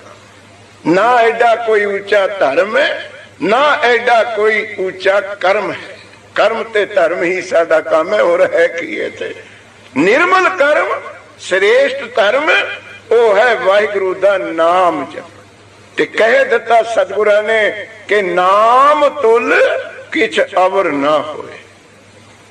ਖੜਾ ਹੀ ਮੁਕਾ ਦਿੱਤਾ, ਕਿਹਦੀ ਤੁਲਨਾ ਕਰੋਗੇ। ਪਰ ਨਾਲ ਇਹ ਵੀ ਕਹਿ ਦਿੱਤਾ ਉਹਦੇ ਬਰਾਬਰ ਤਾਂ ਕੋਈ ਚੀਜ਼ ਨਹੀਂ, ਪਰ ਐਸੀ ਅਮੋਲਕ ਚੀਜ਼ ਨੂੰ ਨਾਨਕ ਗੁਰਮੁਖ ਨਾਮ ਪਾਵੇ ਜਨ ਕੋਈ। ਕੋਈ ਕੋਈ ਵਿਰਲਾ ਹੀ। ਸਾਰਿਆਂ ਤੋਂ ਪ੍ਰਧਾਨ ਭਗਤੀ, ਸਾਰਿਆਂ ਤੋਂ ਪ੍ਰਧਾਨ ਸ਼੍ਰੋਮਣੀ ਜਪ ਤਪ ਕਰਮ ਧਰਮ ਉਹ ਹੈ ਵਾਹਿਗੁਰੂ ਦਾ ਨਾਮ। ਇੱਥੇ ਉਹਨੂੰ ਪ੍ਰਧਾਨ ਕਹਿ ਰਹੇ ਨੇ। ਹੁਣ ਗੁਰੂ ਅਮਰਦਾਸ ਮਹਾਰਾਜ ਜੀ ਨੂੰ ਮਿਲਿਆ ਗੁਰੂ ਅੰਗਦ ਦੇਵ ਜੀ ਤੋਂ, ਗੁਰੂ ਅੰਗਦ ਦੇਵ ਜੀ ਨੂੰ ਮਿਲਿਆ ਸ੍ਰੀ ਗੁਰੂ ਨਾਨਕ ਦੇਵ ਜੀ ਤੋਂ। ਫਿਰ ਪੜਿਓ ਜੀ ਇਹੀ ਤੋਂ ਸਿਮਰੋ ਸੋਈ ਨਾਮ ਪ੍ਰਧਾਨ, ਜਿਹੜਾ ਸਾਰੇ ਕਰਮਾਂ ਧਰਮਾਂ ਵਿੱਚੋਂ ਪ੍ਰਧਾਨ, ਸਾਰਿਆਂ ਤੋਂ ਉੱਚਾ ਹੈ, ਉਸ ਵਾਹਿਗੁਰੂ ਦੇ ਨਾਮ ਨੂੰ ਸਿਮਰਨ ਕਰੋ। ਤਿਤ ਨਾਮ ਰਸਕ ਨਾਨਕ ਲਹਿਣਾ ਥਪਿਓ ਜੇਨ ਸਰਵ ਸਿੱਧੀ। ਉਸ ਵਾਹਿਗੁਰੂ ਦੇ ਨਾਮ ਤੋਂ ਹੀ ਬਾਬਾ ਲਹਿਣਾ ਜੀ ਨੂੰ ਰਸਕ ਤਦਾਕਾਰ ਬਿਰਤੀ ਬਣ ਜਾਣੀ, ਹੋਰ ਪਾਸੇ ਬਿਰਤੀ ਜਾਣੀ ਹੋਣਾ। ਸ੍ਰੀ ਗੁਰੂ ਨਾਨਕ ਦੇਵ ਜੀ ਤੋਂ ਹੀ ਵਾਹਿਗੁਰੂ ਦਾ ਨਾਮ ਲੈ ਕੇ ਬਾਬਾ ਲਹਿਣਾ ਜੀ ਗੁਰੂ ਅੰਗਦ ਬਣੇ। ਤਿਤ ਨਾਮ ਲਾਗ ਉਸੇ ਵਾਹਿਗੁਰੂ ਦੇ ਨਾਮ ਨਾਲ ਲੱਗ ਕੇ, ਕਿਉਂਕਿ ਬਾਬੇ ਨਾਨਕ ਨੇ ਸਾਰੇ ਗੁਰੂ ਗ੍ਰੰਥ ਸਾਹਿਬ ਵਿੱਚ 70 ਸਾਲ ਦੀ ਉਮਰ ਵਿੱਚ ਇੱਕ ਸਿੱਖ ਨੂੰ ਨਹੀਂ ਕਿਹਾ ਮੇਰੇ ਨਾਲ ਜੁੜ, ਮੇਰਾ ਨਾਮ ਜਪ। ਇੱਕ ਸਿੱਖ ਨੂੰ ਵੀ ਨਹੀਂ ਕਿਹਾ। ਉਹਨੇ ਤਾਂ ਆਪਣੀ ਜ਼ਿੰਦਗੀ ਵਿੱਚ ਕਿਸੇ ਨੂੰ ਇਹ ਵੀ ਨਹੀਂ ਕਿਹਾ ਮੇਰਾ ਸਿੱਖ ਬਣ ਜਾ। ਨੋਟ ਕਰਿਓ ਸਿਆਣੇ ਬੈਠੇ ਹੋ, ਦਾਸ ਨੂੰ ਮਾਣ ਦਿੱਤਾ ਸੰਗਤ ਨੇ ਕਿ 7 ਵਾਰ ਸੂਰਜ ਪ੍ਰਕਾਸ਼ ਦੀ ਕਥਾ ਸੰਪੂਰਨ ਹੋ ਚੁੱਕੀ ਹੈ, ਪਰ ਸਾਰੇ ਸੂਰਜ ਪ੍ਰਕਾਸ਼ ਵਿੱਚ ਮੈਂ ਸਤਿਗੁਰ ਨਾਨਕ ਦੇ ਮੁਖ ਤੋਂ ਨਹੀਂ ਸੁਣਿਆ ਕਿਸੇ ਨੂੰ ਕਿਹਾ ਹੋਵੇ ਮੇਰਾ ਸਿੱਖ ਬਣ ਜਾ। ਉਹ ਸਿੱਖ ਤਾਂ ਬਹੁਤ ਵੱਡੀ ਪਦਵੀ ਹੈ। ਇੱਥੇ ਤੁਸੀਂ ਕਮੈਂਟਰੀ 'ਚ ਕਿਸੇ ਨੂੰ ਕਹਿ ਕੇ ਆਪਣਾ ਪੁੱਤ ਤਾਂ ਬਣਾ ਕੇ ਦਿਖਾਓ, ਕਹੋ ਕਿਸੇ ਨੂੰ ਮੇਰਾ ਪੁੱਤ ਬਣ ਜਾ, ਬਣ ਜੂ ਕੋਈ, ਮੇਰਾ ਭਾਈ ਬਣ ਜਾ, ਬਣ ਜੂ। ਉਹ ਸਿੱਖ ਤਾਂ ਰੱਬ ਵਰਗੀ ਪਦਵੀ ਹੈ, ਗੁਰੂ ਦੀ ਪਦਵੀ ਹੈ। ਗੁਰਸਿੱਖ ਸਿੱਖ ਗੁਰੂ ਹੈ ਏਕੋ। ਉਹ ਕਿਵੇਂ ਬਣ ਜੂ ਤੁਹਾਡਾ ਕਹੇ ਤੋਂ? ਸ੍ਰੀ ਗੁਰੂ ਨਾਨਕ ਦੇਵ ਨੇ ਨਹੀਂ ਕਿਹਾ, ਪਰ ਉਹਨਾਂ ਕੋਲ ਨਾਮ ਦੀ ਬਰਕਤ ਐਸੀ ਸੀ, ਉਹਨਾਂ ਦਾ ਜੀਵਨ ਐਸਾ ਸੀ, ਉਹਨਾਂ ਦੀ ਕਰਨੀ ਐਸੀ ਸੀ, ਕਹਿਣਾ ਨਹੀਂ ਸੀ ਪੈਂਦਾ ਸਿੱਖ ਬਣ ਜਾ। ਜਿਹੜਾ ਕੋਲ ਆਉਂਦਾ ਸੀ ਉਹ ਆਪ ਮਿੰਨਤਾਂ ਕਰਦਾ ਸੀ ਮੈਨੂੰ ਸਿੱਖ ਬਣਾ ਲਓ। ਅੱਜ ਕੇ ਆਖੋ ਸਤਨਾਮ। ਇੱਥੇ ਆਨੰਦ ਹੈ ਸਿੱਖੀ ਦਾ। ਤੁਸੀਂ ਕਿਸੇ ਨੂੰ ਕਹੋ ਮੇਰਾ ਪੁੱਤ ਬਣ, ਕਦੇ ਵੀ ਨਹੀਂ ਬਣੂਗਾ। ਮਿੰਨਤਾਂ ਕਰੇ ਤੁਹਾਡੇ ਗੁਣ ਵੇਖ ਕੇ, ਤੁਹਾਡੀਆਂ ਵਡਿਆਈਆਂ ਵੇਖ ਕੇ, ਤੇਰੇ ਵਰਗਾ ਬਾਪੂ ਮੇਰਾ ਵੀ ਹੁੰਦਾ, ਮੈਨੂੰ ਆਪਣਾ ਸੇਵਕ ਬਣਾ ਲੈ। ਉਹ ਹੈ ਫਿਰ ਆਨੰਦ। ਗੁਰੂ ਨਾਨਕ ਨੂੰ ਆਪ ਆ ਕੇ ਕਹਿੰਦੇ ਸੀ ਸਾਨੂੰ ਸਿੱਖੀ ਬਖਸ਼ੋ। ਆਪਾਂ ਵੀ ਇੱਥੇ ਹੁਣ ਕਹਿਣਾ ਸਿੱਖਾਂ ਨੂੰ ਸਿੱਖੀ ਦਾਨ ਬਖਸ਼ੋ, ਸਾਨੂੰ ਸਿੱਖੀ। ਅਸੀਂ ਤਾਂ ਮੰਗਣੀ ਹੈ। ਗੁਰੂ ਕਿਉਂ ਕਹੇ ਤੈਨੂੰ ਸਿੱਖ? ਸਾਡਾ ਗੁਰੂ ਕੋਈ ਚੇਲਿਆਂ ਦਾ ਭੁੱਖ ਹੈ, ਕੋਈ ਮੱਥਾ ਟਿਕਾਉਣ ਵਾਲਿਆਂ ਦਾ ਭੁੱਖ ਹੈ ਨਾ। ਇੱਥੇ ਤਾਂ ਲੋੜੇ ਨਹੀਂ ਵੀ ਮੈਨੂੰ ਜਿੰਦਾਬਾਦ ਮੁਰਦਾਬਾਦ ਕਹਿਣ, ਮੇਰੇ ਹਾਰ ਪਾਉਣ, ਮੇਰੀ ਜੈ ਜੈ, ਇਹ ਨਹੀਂ ਇੱਥੇ ਲੋੜ ਹੈਗੀ। ਇੱਥੇ ਇੱਕ ਭਾਵਨਾ ਤੇਰੇ ਵਿੱਚ ਹੋਣੀ ਚਾਹੀਦੀ ਹੈ ਜਿਹੜੀ ਲਹਿਣੇ ਦੇ ਮਨ ਵਿੱਚ ਸੀ, ਗੁਰੂ ਅੰਗਦ ਮੈਨੂੰ ਆਪਣਾ ਬਣਾ ਲੈ। ਤੇਰੇ ਅੰਦਰੋਂ ਆਵਾਜ਼ ਆਵੇ, ਉਸ ਅਕਾਲ ਪੁਰਖ ਵਾਹਿਗੁਰੂ ਦੇ ਨਾਮ ਦੀ ਸ਼ਕਤੀ। ਫੇਰ ਪੜੋ ਜੀ, ਤਿਤ ਨਾਮ ਰਸਕ ਨਾਨਕ ਲੈਣਾ, ਨਾਨਕ ਲੈਣਾ, ਜੇਨ ਥੱਪਿਓ ਸਰਬ ਸਿੱਧੀ। ਬਸ ਉਸ ਗੁਰੂ ਨਾਨਕ ਦੇਵ ਪਾਤਸ਼ਾਹ ਜੀ ਨੇ ਬਣਾ ਲੈ ਰਸਕ ਬੈਰਾਗੀ। ਕੋਈ ਹੁੰਦਾ ਵਿਰਲਾ ਜਿਹੜਾ ਗੁਰੂ ਨਾਨਕ ਦੇ ਤਦਾਕਾਰ ਬਿਰਤੀ ਵਾਹਿਗੁਰੂ ਦੇ ਨਾਮ ਵਿੱਚ ਜੁੜ ਗਈ, ਉਹ ਇੱਕ ਲੈਣਾ ਜੀ। ਜੇਨ ਥੱਪਿਓ ਸਰਬ ਸਿੱਧੀ। ਬਸ ਫੇ ਜਿੱਥੇ ਨਾਮ ਦੀ ਦਾਤ ਗੁਰੂ ਨਾਨਕ ਨੇ ਬਖਸ਼ ਦਿੱਤੀ, ਉਥੇ ਲਹਿਣਾ ਜੀ ਨੂੰ ਕਹਿ ਦਿੱਤਾ ਸੀ ਕਿ ਇਹ ਲਹਿਣਾ ਜੀ ਹੁਣ ਰਿੱਧੀਆਂ ਸਿੱਧੀਆਂ ਤੁਹਾਡੇ ਚਰਨਾਂ ਵਿੱਚ ਫਿਰਨਗੀਆਂ। ਹੁਣ ਦੁਨੀਆ ਦੀ ਮਾਇਆ ਤੁਹਾਡੇ ਚਰਨਾਂ ਵਿੱਚ ਆ ਕੇ ਝੁਕੂਗੀ। ਪਰ ਇਹ ਬਚਨ ਕਰ ਦਿੱਤਾ ਸੀ, ਵਰਤਣਾ ਤੇ ਨਾ ਵਰਤਣਾ ਤੁਹਾਡੀ ਮਰਜ਼ੀ ਹੈ। ਅੱਜ ਕਹੇ ਆਖੋ ਸਰਬ ਸਿੱਧੀ ਸ੍ਰੀ ਗੁਰੂ ਨਾਨਕ ਦੇਵ ਜੀ ਦੇ ਦਰ ਤੋਂ ਸ੍ਰੀ ਗੁਰੂ ਅੰਗਦ ਦੇਵ, ਗੁਰੂ ਅਮਰਦਾਸ ਮਹਾਰਾਜ ਜੀ ਨੂੰ ਸਾਰੀਆਂ ਰਿੱਧੀਆਂ ਸਿੱਧੀਆਂ ਉਹਨਾਂ ਦੇ ਚਰਨਾਂ ਵਿੱਚ ਹਾਜ਼ਰ ਸਨ। ਕਵ ਜਨ ਕਲ ਸਬੁਦੇ ਕੀਰਤ ਜਨ ਅਮਰਦਾਸ ਵਿਸਤਰੀਆ। ਉਹੀ ਕਵ ਜਨ ਕਲ, ਕਲ ਭੱਟ ਜੀ ਕਵੀ, ਜਨ ਸੇਵਕ। ਉਸੇ ਹੁਣ ਨਾਮ ਦੀ ਮਹਿਮਾ ਜੋ ਗੁਰੂ ਨਾਨਕ ਤੋਂ ਗੁਰੂ ਅੰਗਦ ਦੇਵ ਜੀ ਨੂੰ, ਗੁਰੂ ਅੰਗਦ ਦੇਵ ਜੀ ਤੋਂ ਗੁਰੂ ਅਮਰਦਾਸ ਜੀ ਨੂੰ ਪ੍ਰਾਪਤ ਹੋਈ, ਉਸ ਗੁਰੂ ਅਮਰਦਾਸ ਦੀ ਹੁਣ ਮਹਿਮਾ ਵਿਸਤਰੀਆ, ਵਿਸਤੀਰਨ ਕਰਨੀ, ਫਲਾਉਣੀ, ਪ੍ਰਗਟ ਕਰਨੀ। ਕਵ ਭਲ ਪਟ ਕਹਿੰਦੇ ਹਨ, ਐ ਹੁਣ ਪਟੋ, ਐ ਸਿੱਖੋ। ਅਸੀਂ ਉਸੇ ਨਾਮ ਦੀ ਮਹਿਮਾ ਹੁਣ ਗੁਰੂ ਅਮਰਦਾਸ ਜੀ ਦੇ ਪਰਛਾਏ, ਜੋ ਸਾਰੇ ਸੰਸਾਰ ਵਿੱਚ ਵਿਸਤਰੀਆ, ਤਿੰਨਾਂ ਲੋਕਾਂ ਵਿੱਚ ਮਹਿਮਾ। ਜਿੱਥੇ ਜਾਈਏ ਜਗਤ ਵਿੱਚ ਬਾਬੇ ਬਾਝ ਨਾ ਖਾਲੀ ਜਾਈ, ਕਰ ਕਰ ਬਾਬਾ ਪੂਜੀਏ। ਹਿੰਦੂ ਮੁਸਲਮਾਨ ਜੋ ਆਈ, ਉਹ ਮੱਕਾ ਮਦੀਨਾ ਸਭ ਨਿਭਾਇਆ। ਚੀਨ ਵਿੱਚ ਜਾਓ, ਇੱਕ ਪੱਥਰ ਪਿਆ, ਉੱਥੇ ਨਾਨਕਿਆਂਗ ਸ਼ਹਿਰ ਹੈ ਇੱਕ, ਉੱਥੇ ਇੱਕ ਗੱਭੇ ਪੱਥਰ ਪਿਆ। ਸਾਰਾ ਸ਼ਹਿਰ ਉਹਨੂੰ ਆ ਕੇ ਮੱਥਾ ਟੇਕਦਾ ਪੱਥਰ ਨੂੰ। ਤੁਸੀਂ ਜਾ ਕੇ ਪੁੱਛੋ ਇਹਨੂੰ ਮੱਥਾ ਕਿਉਂ ਟੇਕਦੇ ਹੋ? ਕਹਿੰਦੇ ਇਹਦੇ ਉੱਤੇ ਨਾਨਕ ਰੱਬ ਬੈਠਿਆ ਤਾਂ। ਆਖੋ ਸਤਨਾਮ। ਨਾਨਕਿਆਂਗ ਮਹਾਰਾਜ ਦੇ ਨਾਂ ਤੇ ਵਸਿਆ ਹੋਇਆ ਸ਼ਹਿਰ ਹੈ। ਜਿੱਥੇ ਜਾਈਏ ਜਗਤ ਵਿੱਚ, ਮੱਕੇ ਵਿੱਚ ਜਾਓ, ਪੂਜਾ ਹੋ ਰਹੀ ਹੈ ਗੁਰੂ ਨਾਨਕ ਦੀ ਖੜਾਮ ਦੀ।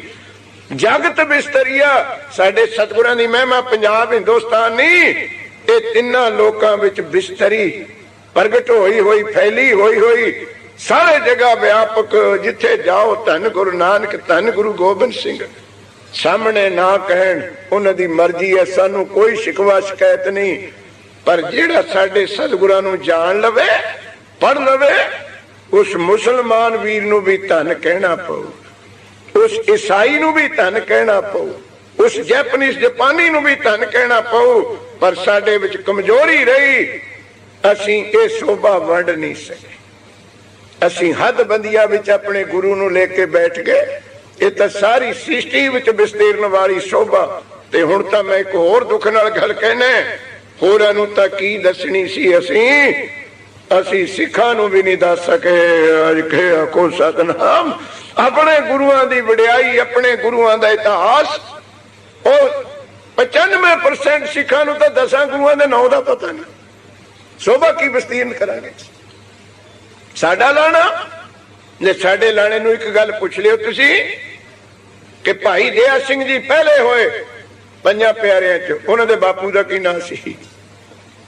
ਉਹਨਾਂ ਦੀ ਮਾਤਾ ਜੀ ਕੌਣ ਸੀ? ਐਡੀ ਵੱਡੀ ਪਦਵੀ ਖਾਲਸੇ ਵਿੱਚ। ਅਸੀਂ ਆਪਣੇ ਗੁਰੂਆਂ ਦੀ ਸ਼ੋਭਾ ਵਿਸਤੀਰਨ ਨਹੀਂ ਕੀਤੀ, ਸੰਕੀਰਨ ਕੀਤੀ ਹੈ। ਸੰਕੀਰਨ ਹੁੰਦਾ ਸੁਕੜਨਾ, ਇਕੱਠੀ ਕਰਨੀ। ਹਿੰਦੀ ਦਾ ਸ਼ਬਦ ਹੈ ਵਿਸਤੀਰਨ ਹੁੰਦਾ ਫੈਲਾ ਦੇਣਾ। ਉਹ ਭੱਟ ਨਲ ਕਵ ਜੀ ਕਹਿੰਦੇ ਹਨ, ਇਹ ਸ੍ਰੀ ਗੁਰੂ ਅਮਰਦਾਸ ਮਹਾਰਾਜ, ਉਸ ਨਾਮ ਕਰਕੇ ਹੁਣ ਤੁਹਾਡੀ ਸ਼ੋਭਾ ਸਾਰੀ ਵਿਸਤਰੀਆ। ਉਸੇ ਸ਼ੋਭਾ ਨੂੰ ਹੁਣ ਭੱਟ ਜੀ ਕਹਿੰਦੇ ਅਸੀਂ ਕਹਿਣ ਲੱਗੇ ਹਾਂ। ਹੁਣ ਸਮਾਂ ਹੋ ਗਿਆ, ਅੱਜ ਉਥਾਨਕਾ ਵਿੱਚ ਕਾਫੀ ਸਮਾਂ ਲੰਘ ਗਿਆ। ਕੋਸ਼ਿਸ਼ ਕਰਨੀ ਹੈ ਹੁਣ ਇਹ ਜਿਹੜੇ ਤੀਸਰੇ ਪਾਤਸ਼ਾਹ ਦੇ ਸਵਈਏ ਨੇ, ਇਹਨਾਂ ਵਿੱਚ ਉਦਾਹਰਨਾਂ, ਐਗਜ਼ੈਂਪਲਸ, ਪ੍ਰਮਾਣ ਬਹੁਤ ਆਉਣੇ ਪੁਰਾਤਨ, ਤੇ ਉਹ ਦੇਣੇ ਪੈਂਦੇ ਨੇ ਭਾਈ। ਇੱਕ ਮੈਨੂੰ ਸੁਨੇਹਾ ਮਿਲਿਆ ਕਹਿੰਦਾ ਬਾਬਾ ਜੀ ਕਥਾ ਤਾਂ ਤੁਸੀਂ ਬਹੁਤ ਸੋਹਣੀ ਕਰਦੇ ਹੋ, ਮੈਂ ਨਿਤ ਸੁਣਦਾ ਜੀ, ਇੰਨਾ ਲੱਗਦਾ ਵੀ ਬਸ ਤੁਸੀਂ ਕਰੀ ਜਾਓ, ਰਾਤ ਆਵੇ ਹੀ ਨਾ ਬੈਠੇ ਰਹੀਏ। ਪਰ ਕਹਿੰਦਾ ਤੁਸੀਂ ਬਾਹਮਣਾ ਦੀ ਗੱਲ ਜ਼ਿਆਦਾ ਕਰਦੇ ਹੋ। ਹੈ ਵਾਹ, ਮੈਂ ਹੁਣ ਉਹਦੇ ਨਾਲ ਲੜਨਾ ਥੋੜਾ ਸੀ ਭਾਈ, ਪਿਆ ਨੂਣ ਮਿਰਚ ਖਾ ਕੇ ਥੋੜੀ ਜਿਹੀ ਖੀਰ ਵੀ ਖਾਣੀ ਪੈਂਦੀ ਹੈ। ਅੱਜ ਖਿਆ ਕੁਛ ਸਾਧਨਾ ਕੱਲੀਆਂ ਮਿਰਚਾਂ ਨਾਲ ਨਹੀਂ ਸਰਦਾ, ਕੱਲੀ ਖੰਡ ਨਾਲ ਵੀ ਨਹੀਂ ਸਰਦਾ। ਕੀ ਵਹਿਮ ਸਾਡੇ ਸਿੱਖਾਂ ਨੂੰ ਪੈ ਗਏ। ਉਹ ਮੈਂ ਗੱਲ ਕਰਦੇ, ਮੈਨੂੰ ਕੀ ਅਧਿਕਾਰ ਹੈ ਗੁਰਬਾਣੀ ਵਿੱਚ ਆਪਣੀ ਗੱਲ ਕਰਨ ਦੀ। ਪਰ ਜੋ ਗੁਰਬਾਣੀ ਵਿੱਚ ਪ੍ਰਮਾਣ ਆਏ ਨੇ ਉਹ ਤਾਂ ਬਈ ਅਰਥਾਂ ਵਿੱਚ ਕਰਨੇ ਆ, ਉਹਨਾਂ ਨੂੰ ਕਿਵੇਂ ਛੱਡ ਕੇ ਗਾਹਾਂ ਲੱਗ ਜੀ। ਔਰ ਮੈਂ ਉਹਨਾਂ ਸਿੱਖਾਂ ਤੋਂ ਇੱਕ ਹੈਰਾਨ ਹੈ ਕਿ ਬਾਬਾ ਨਾਨਕ ਉਹਨਾਂ ਨੂੰ ਮਿਲਦਾ ਨਹੀਂ। ਜੇ ਕਿਤੇ ਬਾਬਾ ਨਾਨਕ ਮਿਲ ਜਾਵੇ, ਬਹੁਤੇ ਫੜ ਕੇ ਖੜ ਜਾਣ ਤੇ ਬਾਹਮਣਾ ਦਾ ਨਾਂ ਕਿਉਂ ਲਿਖਿਆ ਗੁਰੂ ਗ੍ਰੰਥ ਸਾਹਿਬ ਵਿੱਚ। ਹਰਦੇਵ ਸਿੰਘ ਤਾਂ ਇੱਕ ਪਾਸੇ ਰਹਿ ਗਿਆ, ਤਾਂ ਗੁਰੂ ਅਮਰਦਾਸ ਨੂੰ ਫੜ ਲੈਣ। ਦੇਖੋ ਕਿੱਧਰ ਨੂੰ ਅਸੀਂ ਤੁਰੇ ਫਿਰਦੇ ਆ। ਖੱਤਰੀ ਬ੍ਰਾਹਮਣ ਸੂਦ ਵੈਸ ਉਪਦੇਸ਼ ਚੋਂ ਵਰਨਾ ਕੋ ਸਾਂਝਾ, ਨਾ ਜਾਤ ਹੈ ਨਾ ਪਾਤ ਹੈ ਨਾ ਤਾਤ ਹੈ ਨਾ ਮਾਤ ਹੈ, ਮਾਨਸ ਕੀ ਜਾਤ ਸਭ ਇੱਕ ਹੈ ਪਹਿਚਾਨ वो, ਸਭੇ ਸਿੱਖ ਦੁੱਧ ਧੋਤੇ ਨਹੀਂ, ਸਭੇ ਬਾਹਮਣ ਖੂਨ ਧੋਤੇ ਨਹੀਂ ਹੈ। ਸਿੱਖ ਵੀ ਕਰਨੀ ਵਾਲੇ ਬਹੁਤ, ਕਿਸੇ ਜਾਤ ਨਾਲ ਕਿਸੇ ਕਰਨੀ ਦਾ ਸੰਬੰਧ ਨਹੀਂ ਹੁੰਦਾ। ਕਰਨੀ ਕਾਗਦ ਮਸਬਸ ਬਾਣੀ, बुरा भला दोए लेख पे। ऐसे शब्द तो था गुरु बाबा जी बने सी, अंगद देव अमरदास महाराज बने सी। सो गुर सिख प्यारे ऐसी शंका ना करो भाई, जिथे भी सुनने आवाज जेड़े प्रमाण आने उन्हां दी व्याख्या तां कथा विच गुरमुखो करनी हो पैंदी है।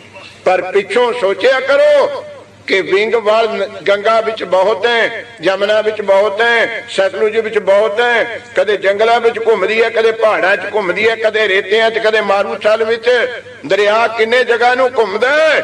पर एक गल सोच लियाओ, अंत नूं तां समुद्र च मिलदे ने।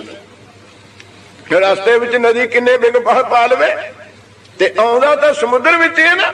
असीं बोलण वाले जेड़े गुरमत दे प्रचारक हैं, किन्ने प्रमाण दई जाइए, लियाउणा तां तुहानूं गुरु ग्रंथ साहब दे कोले। असल मुद्दा तां उत्थे आके टुटना ना, प्रमाण देने पैंदे ने। पर मंजिल वेख्या करो, मंजिल इको है, मेरी भी तुहाडी भी, सब सिखन को हुक्म है गुरु मानियो। ये बेनतियां प्रवान करियो। एक बेनती है संगत नूं कि जिन्ने को जपजी साहब दे सैट लिआंदे सी वो संगत ने लह ले ने। हुण ऐतवार तक कुछ प्रबंध किया है जपजी साहब दे सटीक दा, जो 40 टेपां विच होया। जिन्हां जिन्हां प्रेमियां ने लेने होण वो अज प्रधान साहब मेरे नाल गए, बुरबुल हंटर जाके आए। नहीं छेती बन नहीं सकते, कनेडा तो मंगाइए तां भी नहीं आ सकते। सो जिन्हां जिन्हां प्रेमियां नूं कथा श्री जपजी साहब दी चाहीदी होवे, वो भाई या प्रबंधकां नूं या भाई साहब जी नूं अपने नाम दस दिओ, ताकि ऐतवार नूं। दूजा एक बहुत जरूरी घर विच सुनने वाला है गुरु गोबिंद सिंह महाराज दा जीवन। वो चेचे तौर ते संगत दा हुक्म मन के 7 टेपां विच रिकॉर्ड कीता है। 1.5 घंटे दियां 7 टेपां। गुरु महाराज दा जीवन तां था है, 7 लाख टेपां विच नहीं आ सकदा। पर जिन्हां दी जरूरत है सानू बहुत अति, मुख मुख महाराज दे जीवन दा श्री हेमकुंड साहब तो लेके श्री सचखंड हजूर साहब तक वो 9 टेपां विच 2 टेपां वधाईयां गईयां ने। महाराज दा जीवन, 10वें पातशाह दा जीवन दी अमर कथा, वो भी कुछ प्रबंध कीता है कि सैट मंगाए जाण। वो भी तुहानूं ऐतवार नूं सेवा करांगे। बहुत धन्नवाद। आओ हुण गलतियां तो खिमा बख्शिओ, अगों लई शुद्ध सेवा करन दा बल बख्शण। बेअंत माया तुहाडे वल्लों हाजिर होई है। सतगुर तुहाडी ये माया सफली करन। सुनी पढ़ी हुई बाणी तुहाडे हिरदे वसे, प्रेम प्यार शरदा श्री गुरु ग्रंथ साहब दे लड़ लगिए, ताकि जन्म सफला हो सके।